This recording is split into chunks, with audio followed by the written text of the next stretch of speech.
Yo, what up? What up? Sorry, I had to push the time back. As you guys know, the whole what's the name thing is starting. So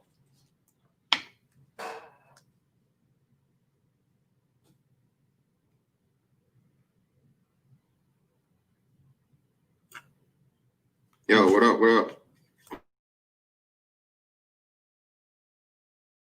Rookie mistakes.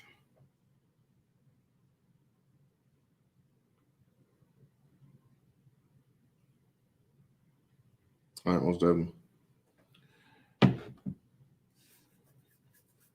Shout out to everybody in the building, man. Appreciate y'all for coming in, showing up early. I had to push it back, like I said, because school starts next week. So I gotta get the little fella back in on a routine or whatnot. 8:30 was definitely not gonna cut it. I told him he could stay up till his bedtime of 9. So I'm saying I want to go with friends. And I actually told him later than that, but he got to arguing with his damn brother over this motherfucking Fortnite. So I had to kick his ass off the game early. So that's why we pushed it back to 9:00. But it is what it is.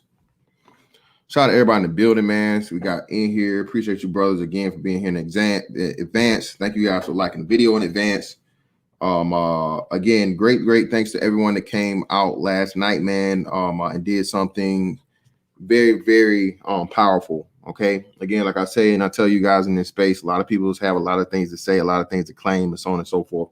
But ultimately, man, I have a purpose here.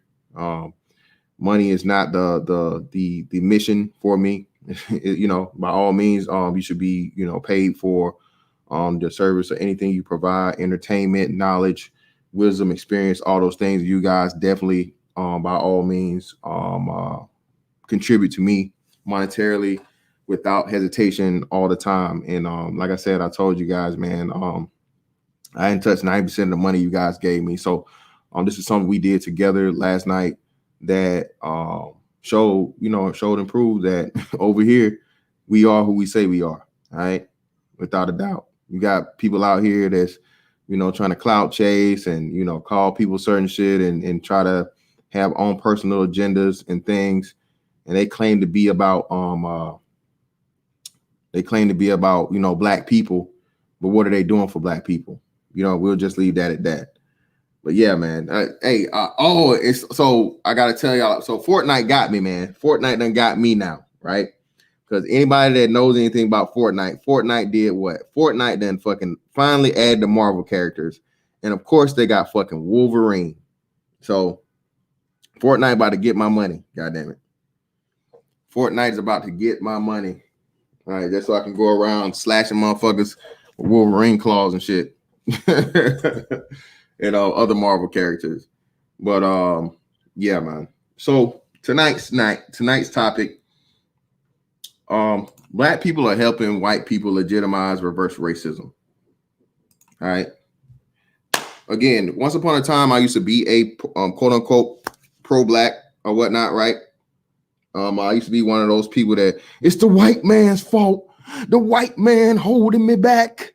The white man won't let me.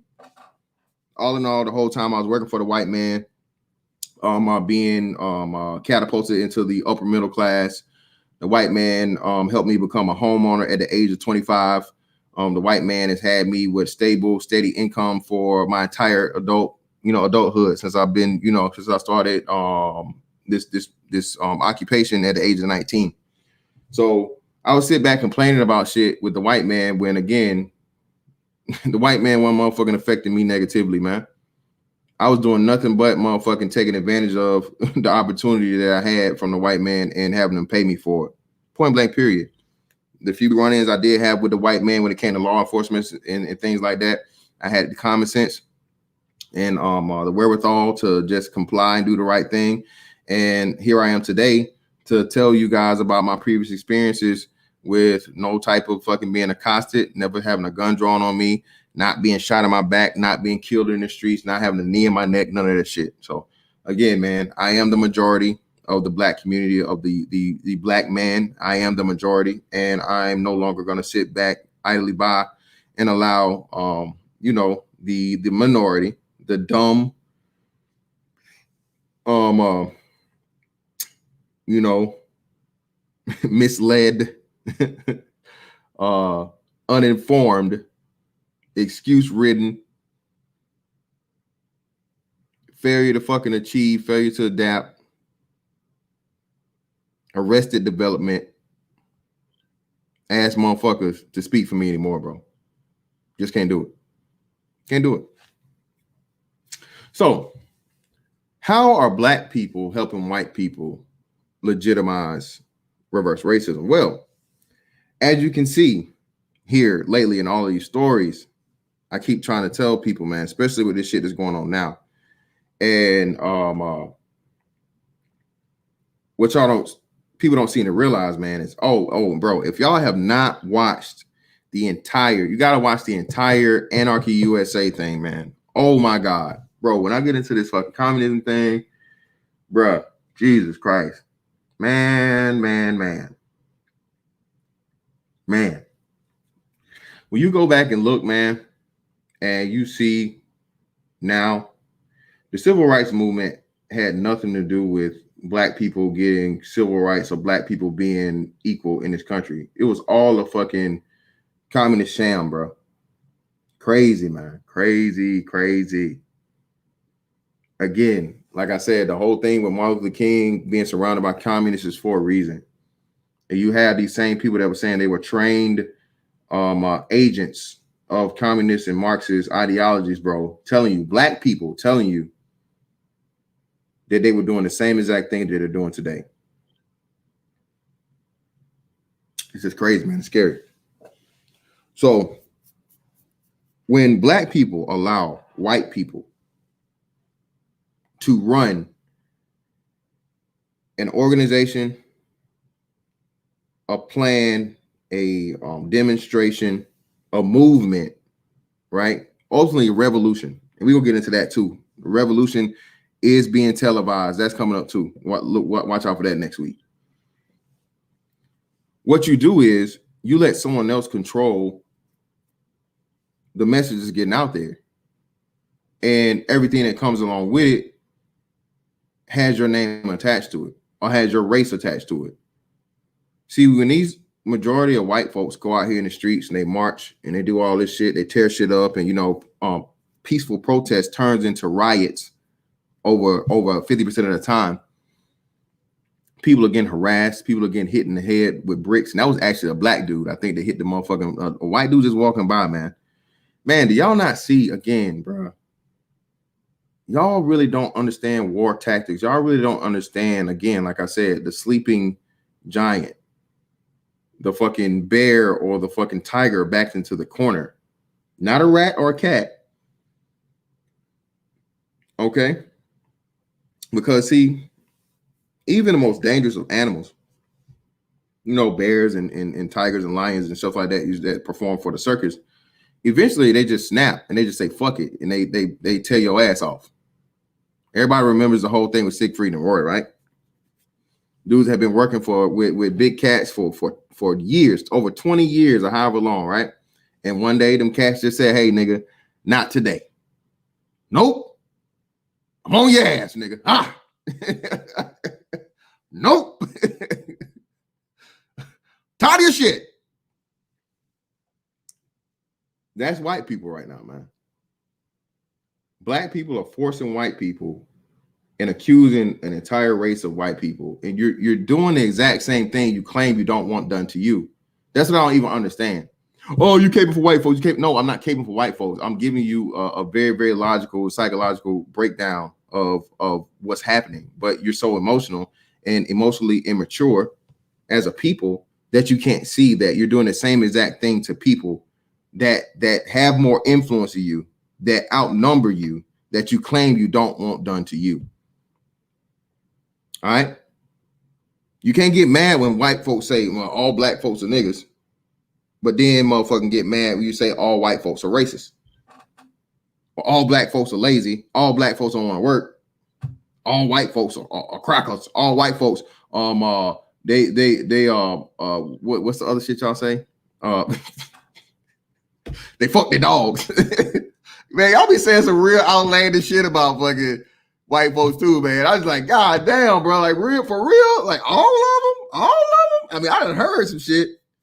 They do be smelling like motherfucking cat hair and shit, and cat piss, and they like motherfucking letting the dogs like oh shit. So story time. All right, so I told y'all as a kid, man, we had what, a couple of Rottweilers. Had like two of them, I think, two Rottweilers. So I grew up with dogs. All right, grew up with dogs, fed the dog, played with the dog, loved the dog. You know, I never had no problem with it. The dog did bite me in my ass one time, and it was no fault of my own. But you know, and this was the second dog. Yeah. And what he would do was whenever we would pull up, because you know, down in the South, you had like a carport, and he had him chained up on the carport. Damn, man, you know how soft America is, man, how soft like society is. Bro, you can't chain your dog up no more. You can't chain your dog up outside. You chain your dog up outside or leave your dog outside like in the wintertime, bro. Nigga, you'll go to jail. Like, y'all even pussifying animals. Y'all understand that? Nigga, you think I'm about to have some big ass motherfucking Rottweiler motherfucking running through my house, living in a house, nigga? You crazy as fuck. Hell no, you better get your ass outside. That's why you have fur. But God, nigga, that's the reason. You know how bears have fur? You know, everything that has fur is meant to live outside. But when you let fucking, you know, motherfuckers give a damn more about a fucking animal than human beings, this is what you get. But I digress. So, when I got down to Jacksonville, it was a dude that was there before me that I used to be stationed with, and it was him and a white boy he was living with, and they had like a third room. So, you know, I was crashing with them, throwing them bread or whatever until I got my crib.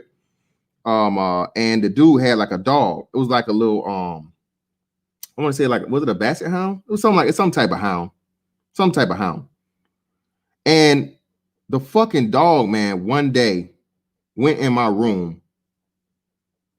I guess I left the door open or somebody had went in there and did something, bro. And the dog shit on, like, bruh, like my clothes. And you know how you walk in a room and you like, damn, you know, at first I went in the room and I'm like, I didn't leave my fucking door open. Like, why the fuck is my door open? But whatever. You know what I'm saying? No big deal. Not really thinking of it. And then I go in the room and like, cause I'm just there crashing or whatever. I had like an air mattress. I lay down on the air mattress and I'm just smelling. So I'm like, damn, smell like shit in here. The fuck? Why I keep smelling shit? So of course you got to do the motherfucking. Now you turn into the dog trying to sniff out the shit and find the shit. And lo and behold, man, the good thing about it was it wasn't no motherfucking like runny ass shit. It was just like regular fucking shit.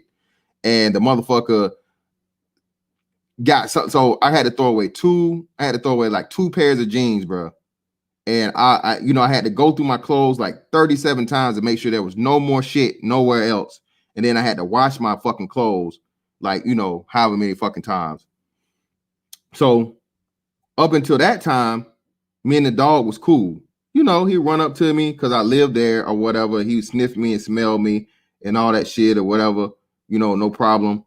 Everything was cool, right? So, you know, he thought shit was sweet. And I played it like shit was sweet. And I grabbed his little ass and boy, I beat the hell out of that goddamn dog. He tried to get aggressive. Right back. That aggressiveness was very, very short-lived. He couldn't get loose. Liberty ass dog. I beat his motherfucking ass. You know, I didn't have no more problems out of. Every time that motherfucker saw me after that, man, he tucked his tail. Because the principle, man. You know what I'm saying? Can't be out here motherfucking shitting on my damn clothes, motherfucker. You got your whole room of your master across the other. What the fuck are you doing in my shit? But anyway, so black people, this ain't some little motherfucking basset hound, man, or some shit like that. Some little shit you can pick up and motherfucking whoop on, and it has no chance of fucking winning the fight or turning the tide, nigga. No, this is a fucking monster. This is a Goliath. Okay, this is a Leviathan. a juggernaut. Okay. This shit is not gonna go the way y'all think it's gonna go, man. And again, the tide is turning right here, right now. And they're showing you this. This law and order shit is real, bro. These white folks are going from being scared to being tired. These white folks are going from, okay, yeah, we fucked up, slavery. We're gonna let you niggas complain, we'll let you talk about it. Yeah, I'll just take it. Yeah, you know, like your little cousin or you like your son or somebody, they just run up to you and they just keep punching, they punch you. It don't really hurt. It's just an annoyance. But eventually you're like, okay, hey, man, I'm tired. All right, stop playing. Stop. All right. That's white people's fucking attitude with black people now. Okay. That's white folks. I'm sick of you niggas. Sick of you niggas. Shut the hell up. Don't say one more motherfucking thing. Say one more word, nigga. Say racism one more time, goddamn it. I don't do nothing but fuck motherfucking big booty black girls. That's what I like. So how dare you, Tyrone? You see me in the club with my fucking lineup. You know I have a gold grill. You know I fucks with you, man. Why would you say that I'm a racist? Come on, dude. Come on now. Ninja. Never said the N-word. How dare you? How dare you put that sully my name? I love you guys, man. I'll let you come over. I buy all the weed. You guys never chip in. I thought it was supposed to be chipping on a sack. No one. I have to buy the whole sack every time. Jesus Christ. Claiming I'm a racist. This is ridiculous. You know what? I'm out. Not doing it. I'm not taking it anymore. No. Nope. I'm going to let my hair grow out. I'm trading in my I don't know what kind of jeans y'all niggas wearing right now. What's jeans popping right now? Give me some jeans that's popping right now. What's some jeans that's popping? I don't even know. I don't wear jeans. But I'm trading in my Jordans for some Sperry's.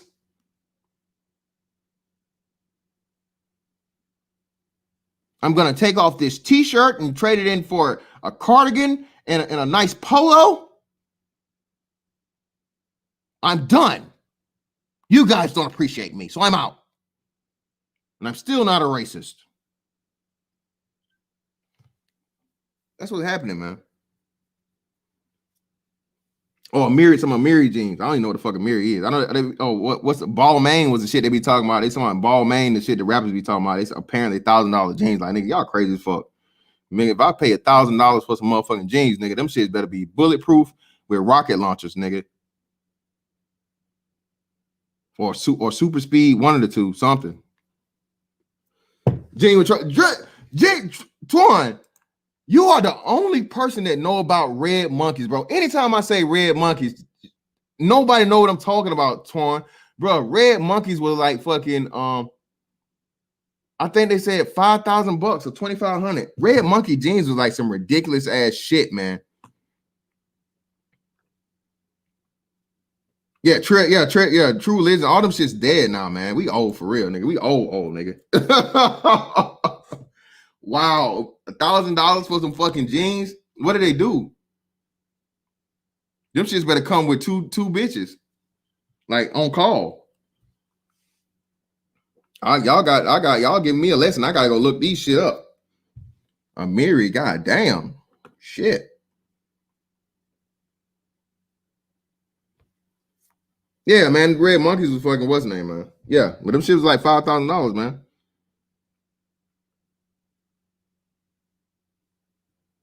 Oh, it was 1,000. I think it was 1,000. I'll never forget that shit. A red monkey sagging on them baits. That's 5,000 just sagging on them baits. That's what I thought it was. Not on them apes.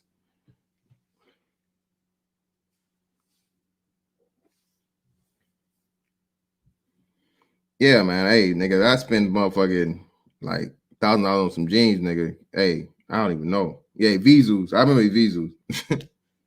These ain't diesels. These is Vizus. But yeah, man. So what's happening is y'all allowing these white boys to get out here and do all this outlandish, crazy ass fucking bullshit in the streets, cause unrest, cause fucking anarchy, cause chaos, and all this shit in the name of what Black Lives Matter. All right. Do you ever think that white folks will let a whole bunch of niggas show up to a rally or whatever, talk about 4 white folks and then get out of pocket? No, they would turn your ass over to the authorities, nigga. The very instant and second that you turn the shit from lawful and peaceful to breaking the law, they would. Because you know what white people understand and black people don't? They understand the importance of image. All right. They understand the importance of public opinion and public perception.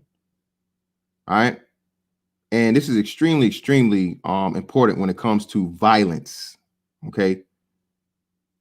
Violence requires an immediate response. Okay. Violence kicks in your fight or flight mechanism. Okay. Something subconsciously that we all have. You see somebody motherfucking shooting, you go either fucking run towards the shit or you go run away from the shit. And the only way you should be running towards it is if it's your job, you know what I'm saying? Or there's pretty much no way for you to fucking get the fuck out and you're armed yourself. So when citizens see a lot of violence, especially shit that's resulting in, their property damage and it's starting to leak over into where they live, they want some shit to be done ASAP. And when Black Lives Matter and black people and racism and all this other shit is the reason. And again, you got a pedophile white boy talking about nigga, shoot me, nigga. Y'all know what white people see him as? A nigga. See, I told y'all. Another big thing too is that y'all don't really deal with white people enough, man, or be around. Most black people don't be around white folks enough to understand them, man. And white people are extremely fucking, interesting and peculiar individuals. But one thing that I told you, white people and every other demographic does, bro, is they don't fuck around with the pieces of shit. They don't fuck around with the lowest of the low. They get them up out of there, like immediately. I seen it, bro. I seen a motherfucker. You're trash. You're nothing but white trash. Like, nigga, and what you gonna do about it? I seen motherfuckers say this shit about their own family.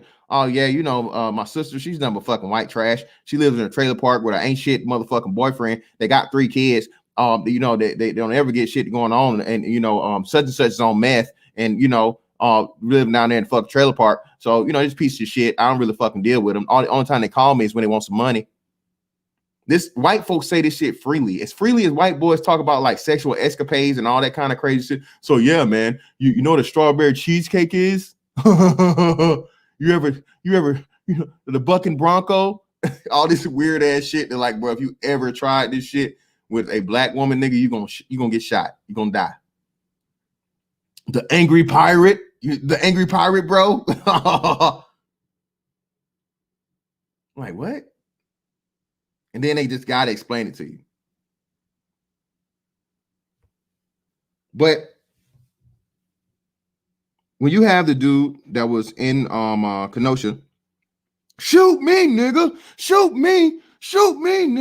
nigga. He's like, oh yeah, he's not one of ours, he's one of them. He's just a albino black guy. Yeah, that's him. Albino black dude. He wants to be one of them so bad. You can have him. Same way with these white girls. Like they said, and a white boy told me this, man.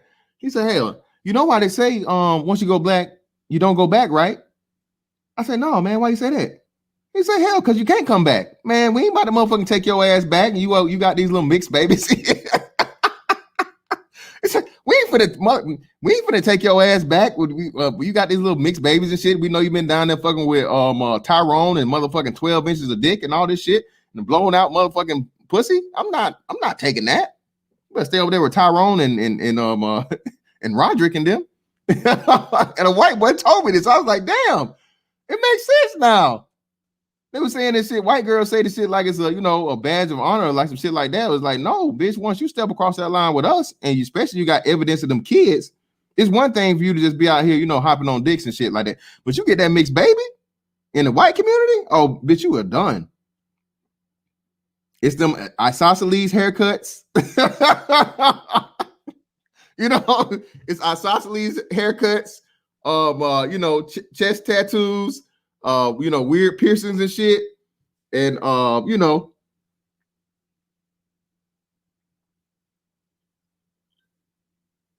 that's your fate, ma'am.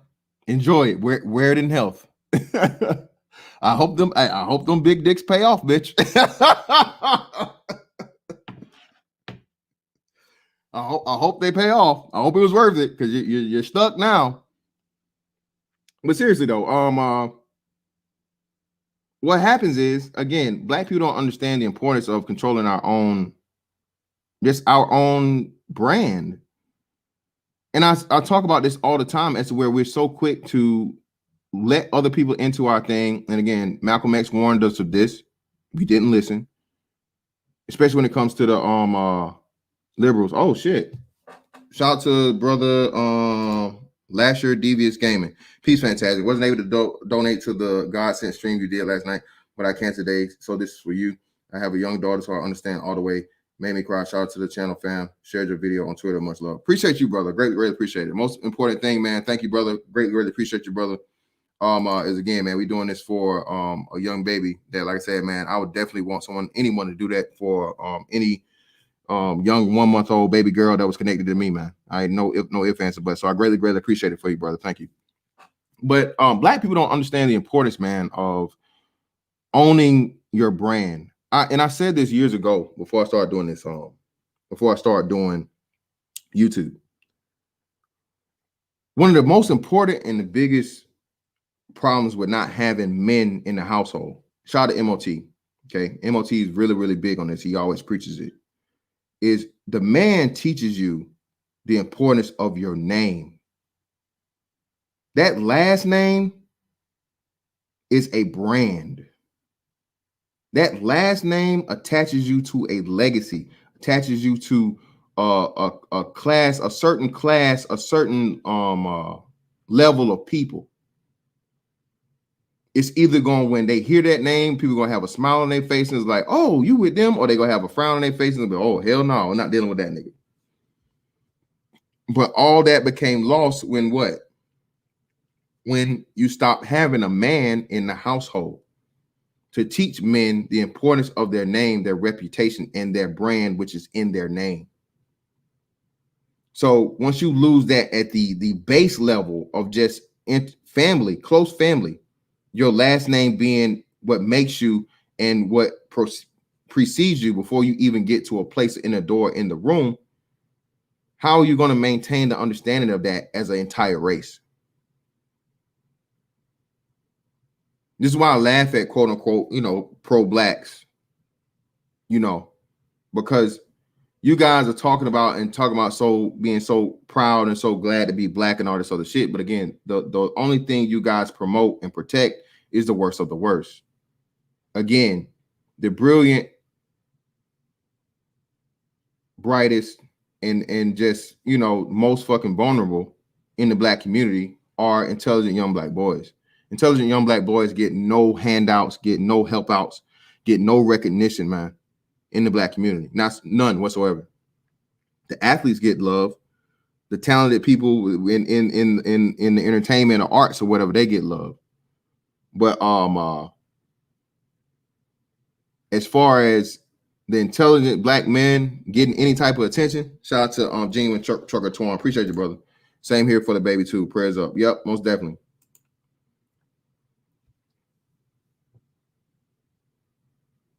You're never ever promoted. And then again, you're told once you leave, right?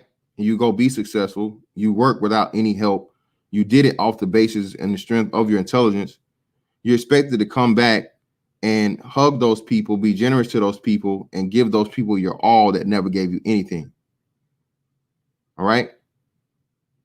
It's not about being bitter. It's not about being mad. It's just about telling the facts. And again, it's giving you the insight of the most important person in the race, and every other race knows it but the black race, but us. Men are creators. Men are protectors. Men are defenders. Men are builders. Men are supposed to be the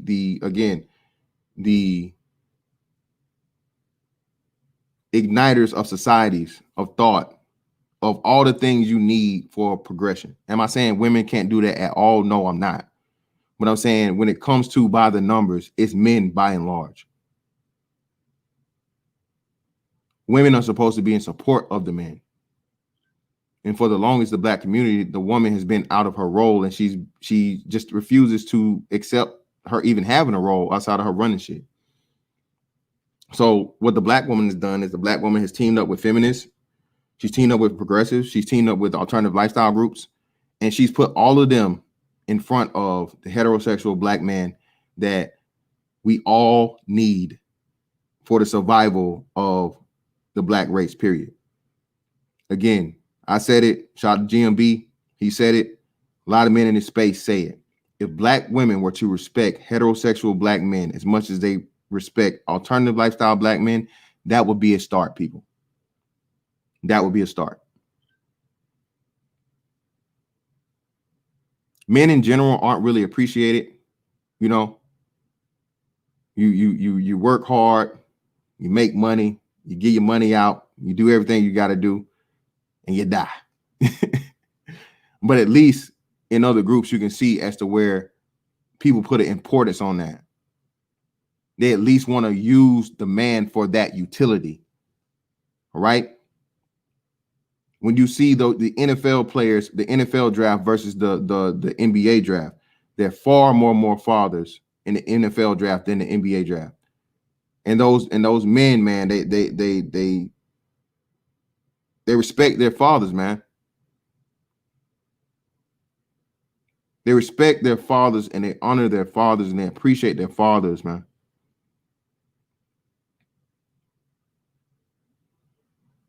And again, like I said, coming from me, a motherfucker that had a dad that was a horrible fucking dad. Horrible. I understand that. I'm not saying that, you know, but at the very least, like I said, man, without them, there is no you.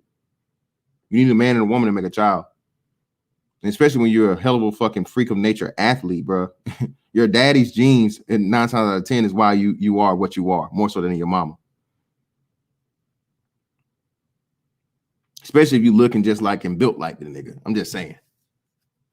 Very few mamas out here, motherfucking 6'8", 265, goddamn, 5% body fat. Very, very few. You ain't gonna go find no motherfucking highlights of your mama motherfucking 360 windmill dunking and shit in high school games, nigga. But you hate your daddy. You made it to the league and he didn't. He didn't even have a chance. But black women have teamed up with all these other things and prioritized them over the black man.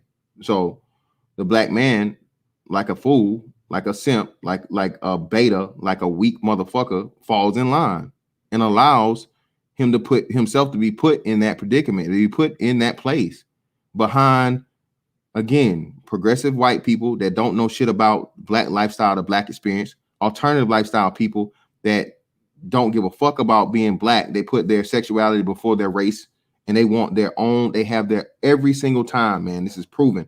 Every single time they're going to go for their own interests before they go for anything racial. They don't even see themselves as a race. They see themselves as their sexual identity first and only.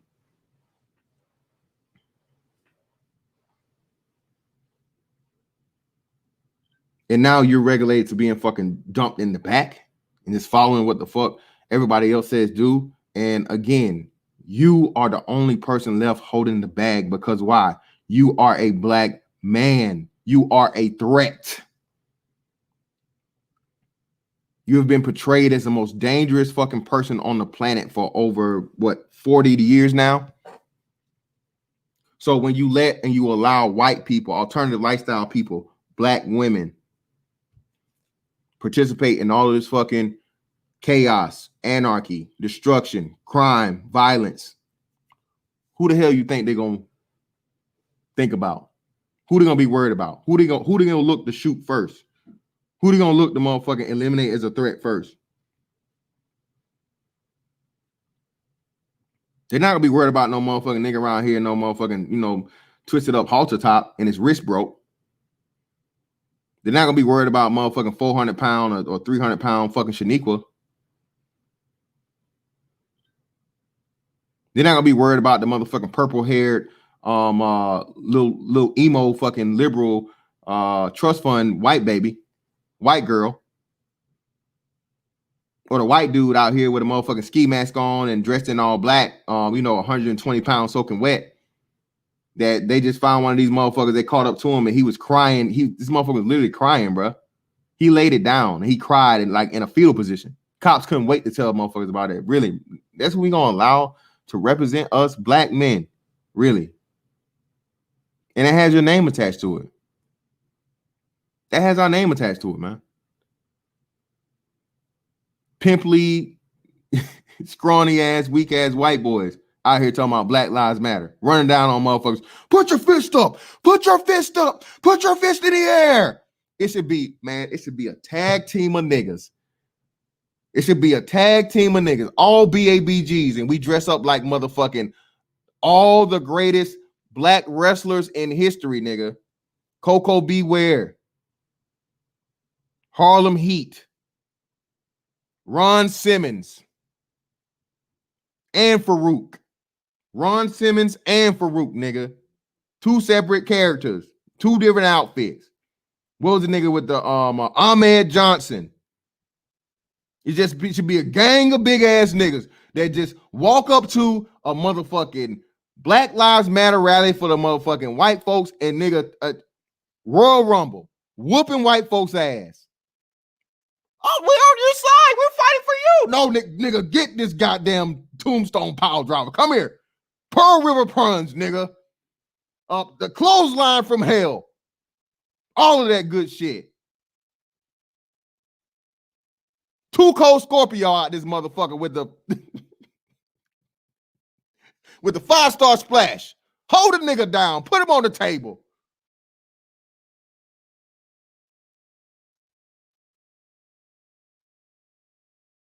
Yeah, Mark Henry out this motherfucker, man. That's what the fuck we ought to be doing out this bitch, man. Like, for real, bro. Because these weak ass motherfucking white people around this bitch fucking representing us, bro, and leaving us holding the bag, bro. This shit is gonna be. I'm telling y'all, man, this is gonna be bad, bro. And it's gonna make it harder for us that's not even participating and it's not down with the bullshit. You know what I'm saying?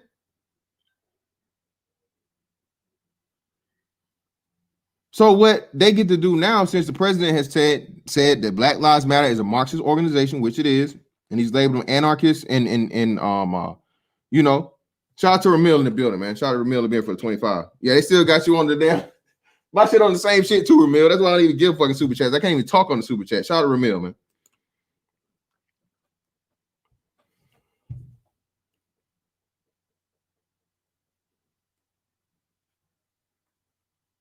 But now that the president is on the offensive, man, and Black Lives Matter has been labeled as a terrorist organization or domestic terrorism, shout out to Council Murray for the 499. Thank you, brother, as always. Appreciate you.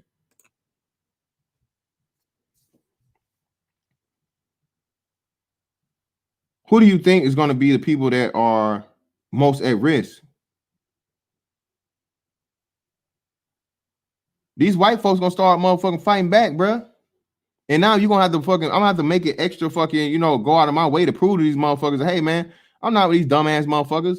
I don't believe in these dumbass niggas. That's why I think we got to start fighting back our damn self and making it be known that all black people don't think this way. Just like all white people ain't racist. All black people don't believe in this Black Lives Matter bullshit, man. Fuck Black Lives Matter. Fuck them pieces of shit, man. They ain't did shit for the fucking black community. These motherfuckers make hundreds of fucking millions of dollars, man. All to go to fucking Act Blue and a fucking Democratic fucking slush fund. They don't get the fuck out of here with this bullshit. And you niggas aren't smart enough to motherfucking challenge these celebrities that's fucking paying to this shit. And once you found out, once they told you what it was about, once they told you what the fucking donation for Black Lives Matter was really going to, y'all allowed them to keep doing it. I don't want to hear shit about no motherfucking John Cena. I don't want to hear shit about JJ Watt. I don't hear none about these white motherfuckers giving fucking donations to Black Lives Matter when it's been proven that Black Lives Matter is not giving that money back to the actual black community. Hundreds of fucking millions of dollars in a few months, man.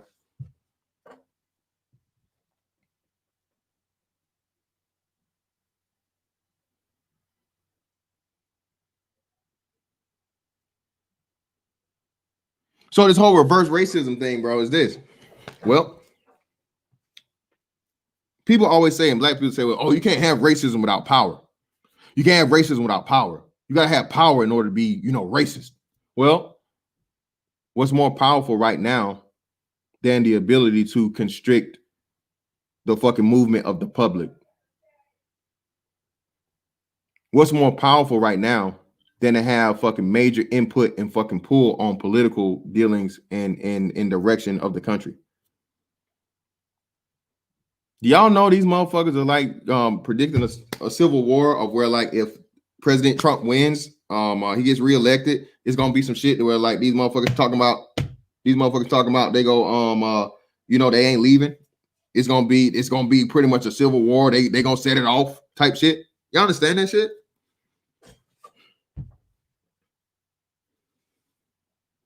These are motherfucking, liberal extreme motherfuckers. If he wins, no, we're not gonna accept it. The city's gonna burn. And again, man, this is the minority. Black folks. What do you think gonna burn first? They already showed you. Most of these cities that's burning is what? Majority black cities, man. Majority black cities.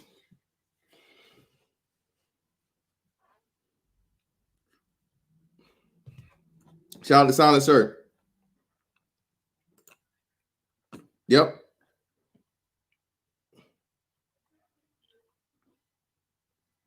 Well, everybody got guns now, St. Cloud. Everybody's scared.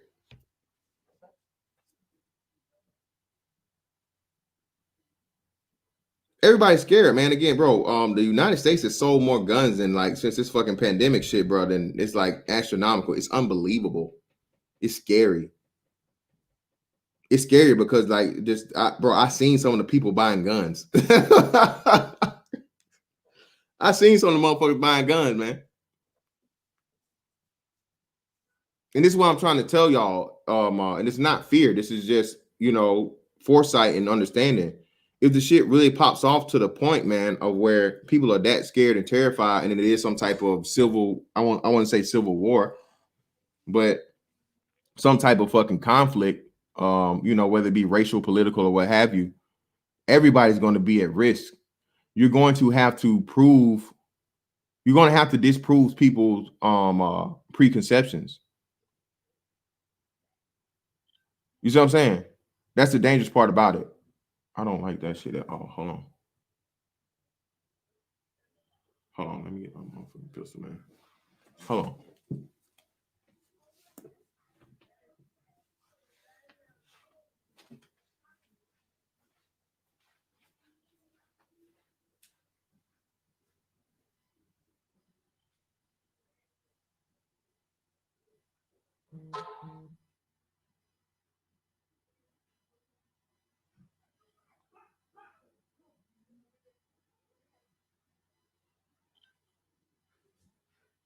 These little young niggas doing too much running outside my motherfucking door. Something weird. I don't know what the hell going on, but just in case.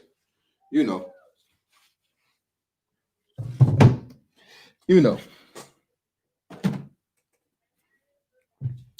I'm back. Yeah, man. No ammo, nothing. Shout out to no words, one shot, one kill. Silent suppressors and dots. Keep things tight, quite clean. let them come. You know what? I gotta get some. I gotta get optics, man. I gotta get optics for my AK, and I gotta get some red dots for my two. Well, no, I gotta get a red dot for my FNN, because I already got the laser on my Springfield, so I'm good with that. But I want to try a red dot on my FNN on my 5.7. So I'm gonna do that shit. Yeah, shout out, hey, that too, man. Hey, I told y'all, man, go check out brother Yusuf L on High Frequency Radio. We definitely got to get into that too. Oh shit! And Disney TV. Hey, I gotta cop one, man. I gotta cop the fucking cross. I gotta cop me a fucking crossbow, bro. Both of those. I gotta get the crossbow, nigga. That's the scariest. That's the scariest weapon ever, nigga. Fucking crossbow. You'll never know. You're dead by the time you realize it. You on some Rambo shit, motherfucker. Holding on to a fucking holding on to an arrow stuck in your goddamn chest. That's it. That's the only thing you're gonna do. You have no chance, bro. Cyberline, you know what, man? Shout out, most definitely. Shout out to Private Foster. I hear you, bro. Yeah, most definitely, bro. I'm on it, man. I'm trying, man. But you know, it's different for me because of who I work for. So I gotta find the ins and outs. But yeah, man. You know, suppression is weird, man. Because I think you gotta get what's the name from what you gotta get you gotta have a license for a fucking suppressor, bro.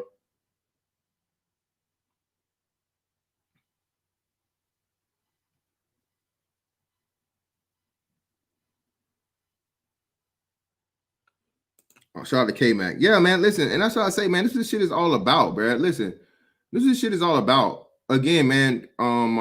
In this space, we do this for the knowledge and putting each other on and making people aware of things we may not be aware of.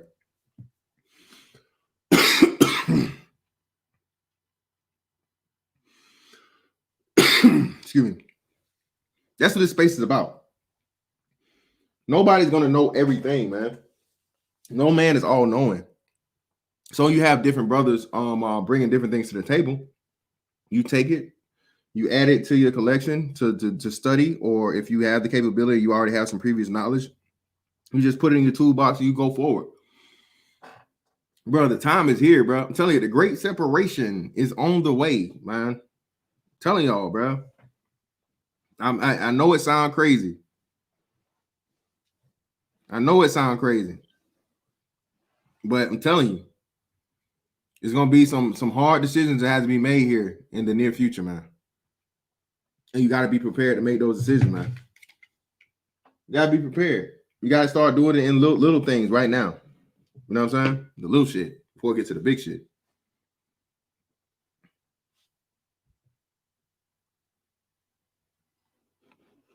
God damn. Private Foster, man. Shit. Be on the child support case. Shit. This nigga ain't playing. I hope you ain't got 100 kids though, nigga. God damn. I hope you ain't got 100 kids. I hope you was helping somebody else. No, shout out to fucking. Oh yeah. Hey. Okay. I bet. Private Foster. I got you, man. Yeah, most definitely. But listen, man. This whole aspect, bro, of the reverse racism is here. They're doing it. They're turning the black people into the aggressors. They're turning the black people into the actual racists. Again, I told y'all one of the biggest things. I don't think people understand the importance of certain events and optics. That's how psyops. That's how certain other things work, right? All right. That's how things work. Okay. The deal where the white woman was, and they say she was pregnant, allegedly she was pregnant, right? Was ran up on by the daughter and the mother over allegedly being bumped, and they haven't shown anything to prove that the lady actually bumped the girl in any type of malicious matter or intent. And they call that woman a fucking racist, a racist. And then they fucking, wouldn't allow her to leave, and they was trying to fucking box him in and keep him from going. She had the motherfucker up that pistol. I don't think y'all know how many white folks was fucking cheering that shit on. And then even more so scary, the motherfucker that was actually hoping that she would have legged that bitch. All right. People get tired, man, of being told that they're doing something they're not doing. People, it's nothing worse, bro, of being accused of some shit you're not doing, that you actually motherfucking didn't do. You actually had nothing to fucking do with it in any way, shape, form, or fashion. Not an accomplice, nigga. Not a fucking, dibbling and dabbling. You have to have nothing to deal with. Just like this fucking dumbass dude that came over here, King Face. Who the fuck is King Face, nigga? I don't know no fucking King Face. Why do you keep mentioning this nigga's name to me? King Face. I don't. Who is that? You just gonna tell me that I know who it is. Come to find out, hell, I definitely didn't want to know the nigga anyway. Glad I didn't know him. Shit. Y'all hear motherfucking allegedly, you know, hey, this nigga, hey, he need Magic Johnson number. We'll just say that. But people get tired of that shit, man. And when you force people into that corner, again, that's already a fucking a monster. You know what I'm saying? And they Thanos snap your ass, then what? Because that's the point in the time that we get into, man. Yeah, Young Swift. Yeah, he's still trying too. Still trying.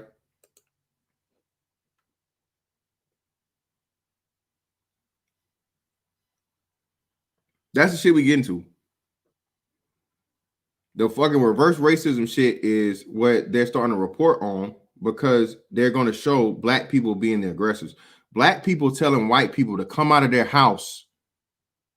This is gentrified. You're living in my house, so you need to give up your property. We're not going to let you sleep. We hope that you get shot. We hope that you get killed. That's what's being put out on the news, people. So you can no longer say you don't have power anymore. You can no longer say you don't fucking have power anymore. Again, you guys are restricting and controlling the fucking movement of the nation. Or at least your cause with your name attached to it is Black Lives Matter. Black Lives Matter is the one causing all the fucking chaos, riots, damage, violence, death, murders. It's attached to fucking Black Lives Matter, man. That's power. Power fucking backed up by blood and lives. So that's how and why now you can't use the argument anymore of black people can't be racist because of the lack of power, when again, you have all the major sports corporations saying what? Black Lives Matter. All we were just talking about the other night, multi-$100 million, billion-dollar video game industry. Black Lives Matter. Black people, you have power. Again, in dollars.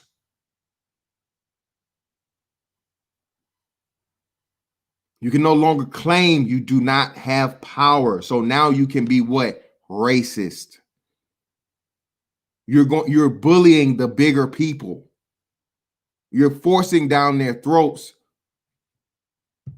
a Marxist fucking ideology that's attached to your race. You cannot separate the two. That's the problem. That's why I try to tell people. And again, a lot of people don't understand the shit when you do certain things, man. You have to have lines of separation, because when you attach something, a movement, to a race, because you notice how fucking white folks didn't say white lives matter. They say what? All lives matter. White people even understand the power of that. You say all lives matter, that includes everybody, and it doesn't put anyone in a superior situation. White folks know better. They could never jump out here and say, hey, white lives matter. That would be fucking racist. That would be them fucking buying into the point of fucking white supremacy and all these other things. Those people that do that, the Ku Klux Klan, the neo-Nazis, skinheads, all of that shit, right? Those people are considered extremists, even by white people. So you would never, ever dare go that far or try it. But black people, because you're so addicted to the slavery narrative, the victimhood mentality of racism. Am I saying racism doesn't exist? No, I am not. I am not saying racism does not exist. But I am saying that the current state of the black community proves that racism can be overcame. Okay, it can be overcome. All right, and it's not just black people that are discriminated against because of race. Asians, Arabs, Africans. Asians and Africans are the highest earning and two of the highest educated groups in the country, hands down. So how are you going to explain that a smaller demographic, okay, that immigrates here, all right, doesn't even fucking speak English as their original language, are able to overcome? And again, they look for our communities to do it in. Indians, Arabs, Asians, they come where? To the hood first. Corner store, liquor store, hair store, nail shop.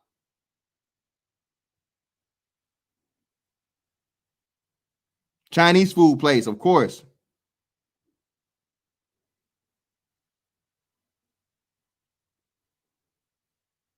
You want shit for lies? Shit for lies?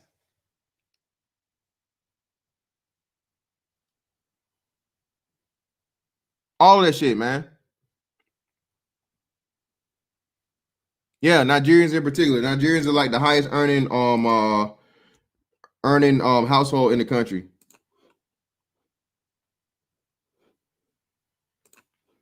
Y'all know how we do, man. I open this shit up, but y'all come up here and get in here.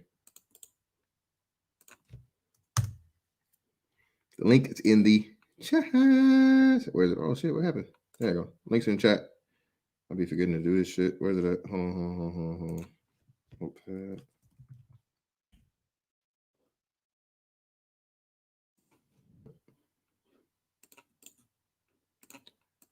There we go. Put all my shit there. Shout out to St. Cloud. What's up with you, brother? What up, bro? How's it going? I can't complain, man. You got it.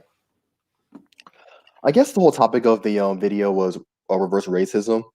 Yeah. I don't actually believe in it because to me it's just racism, whether it's white on black or black on white. I just see it as racism, period. To call it reverse kind of implies that it's only racism if it's white on black. Because I feel as though labeling the black on white as reverse racism kind of implies that blacks can't be racist, which I disagree with personally. Me too. Me too. But again, that's that's the claim that black community, the black people have as a whole. Black people have the claim that black people can't be racist because in order for you to be racist, it must be some type of structured system or position of power. So black people's claim is that they don't have power or the structure, the control of the structured system. So therefore they can't be racist. So that's why white folks will call it reverse racism. God damn, Lasher. Shit. That's why they would call it reverse racism versus just. But I agree with you too because racism is across the board. Any and everybody can be racist. Yeah, and to add on, the whole thing about white kids and BLM, they don't care, man. They're just grandstanding. They're doing it to kind of brag to their friends. Oh, look at me! I'm helping the poor, helpless Negroes. They don't really have pure intentions. They don't care whether blacks succeed or fail. They just want to toot their own horn, and I don't know. Pop's getting an excuse to riot and steal shit. So. That's Exactly. I agree 1,000%, man. Like I said, these are people that wouldn't. Bro, these white boys wouldn't even come to the hood. These white boys would never dream of going into the.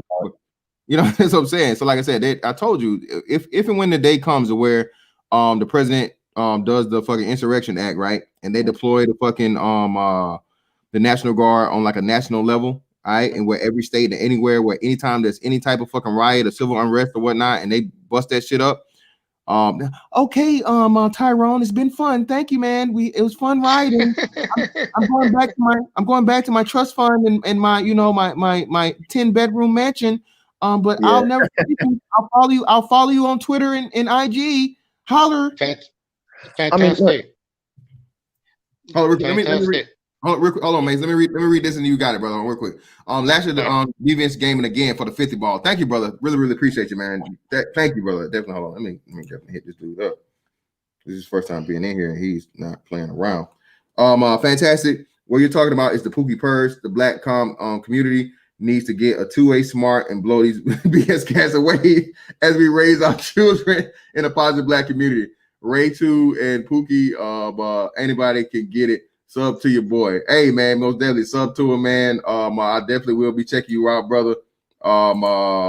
Most definitely. But yeah, I'm with it, man. I'm not saying necessarily, you know, the purge per se. I want to use those words. I'm not gonna say a purge. Definitely not gonna say a purge. But what I will say, we have been saying in this space for a very, very long time, is, man, it's time for the great separation to happen. It's time for black people to make a stance and separate from the niggas, or aka the unproductive, the Pookie and Ray Rays or whatnot, what have you. But yeah, Mace, it's on you, brother. What you got for me? First of all, it's an honor to be on your panel, and it's an honor to talk to you. And thank you for so much for entertaining me over a year and a half. Thank you so much, my brother. Peace to the panel and love to the chat, ladies and boys, you know, guys and girls in the chat room. These niggas are in for a big surprise, bro, because these white people are ready to lower the boom, man. They are ready to lower the boom on us. And my advice to all you brothers out here is you better get ready. You better get ready to defend for your life, bro, because they're gonna be coming back with vengeance at us, bro. Like you said, well, Tyrone, is nice talking to you. I'm going back like to my trust fund. You're right about that. And when white people make this switch, you better run for Dodge, bro. That's all I'm saying.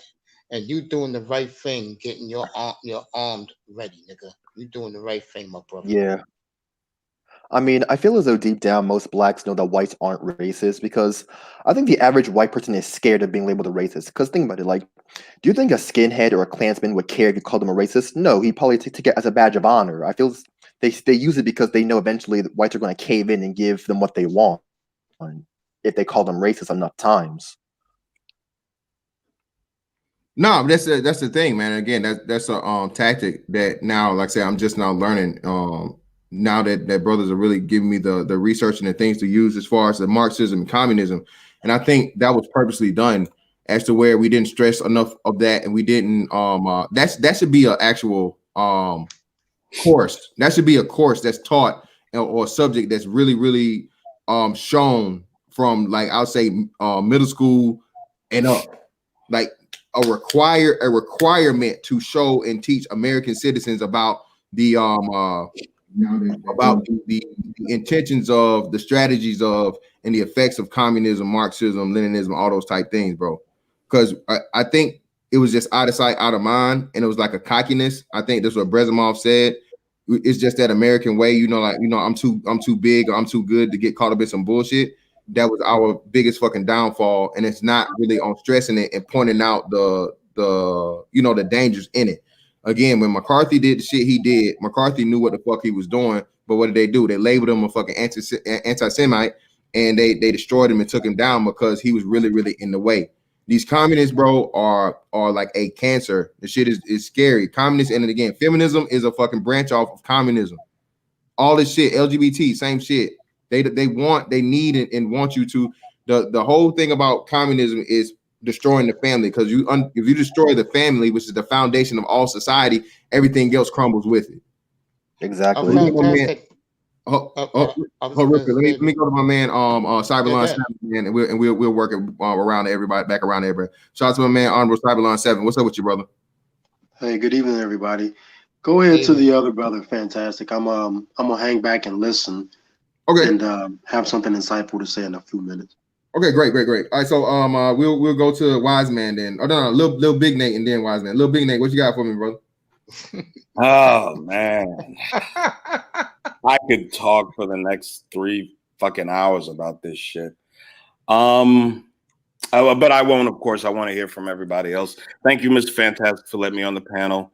Good evening, gentlemen. I got to tell you, I want you to think about this, Black men, and for the Black women that are listening. Okay, this space complains incessantly about problems with Black women, correct?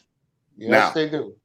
We have a group of Black men in this space who will vote the same way the Black women that they've made thousands of hours of content condemning vote. They will vote. They will vote to uphold the institution, the ideology, and the doctrine that has turned so many Black women into monsters. They will call men like us, they'll claim we're acting like white men, never realizing that they're little more than Black women themselves with penises. That's all they are. They vote for the same party that has told Black women it's okay to be obese. It's okay to completely disregard the importance of fathers in the cultivation of children. It's okay to abort millions of your children. It's okay to be rude, brash, masculine. They got all of these ideals from the Democrat Party and from feminism. That is all that has fed Black female American culture for the past 40, 50 years. Those two ideologies. and we see what black women have become, and we have a group of black men in the space that are voting for the same people that turned black women into what they are. Look, your salvation will not come from voting for a Republican. It won't. Your salvation is going to come from changing the way you think. All of us as black men primarily have been raised with an idea of dependency and entitlement. That's what we're taught. The white man's going to hold you back. This system's not fair. You're never going to be able to accomplish anything in it. Blah, blah, blah, blah, blah. That's what we get from our mothers, gentlemen. I wasn't taught that. Hold on. I got to stop. That's what most of us get from our mothers. Right. That's the matriarchy. But Yeah, go ahead. I didn't get that. No.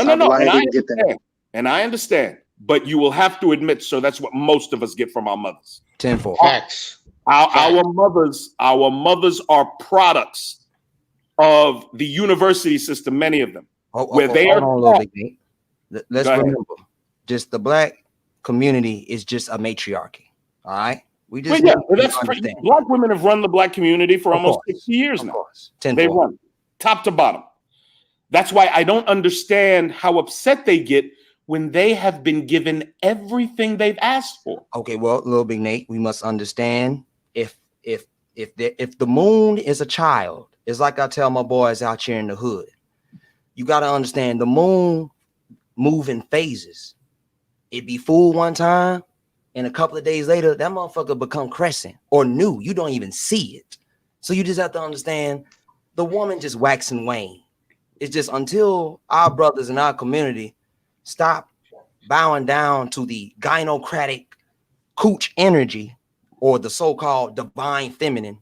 You know what I'm saying? See, we have to understand, y'all, that the colonizers have did a great job studying our image of people.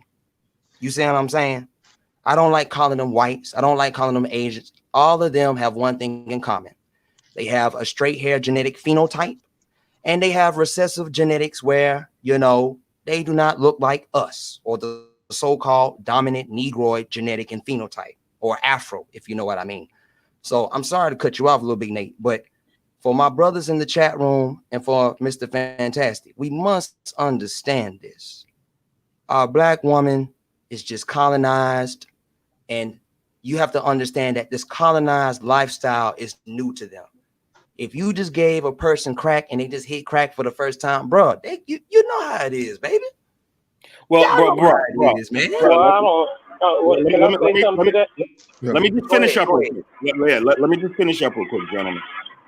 Again, I'm not overly concerned about black women. Black women are going to do what they want to do. Let them do it. I'm perfectly fine with it. What are we as black men going to do? How are we going to vote? Okay.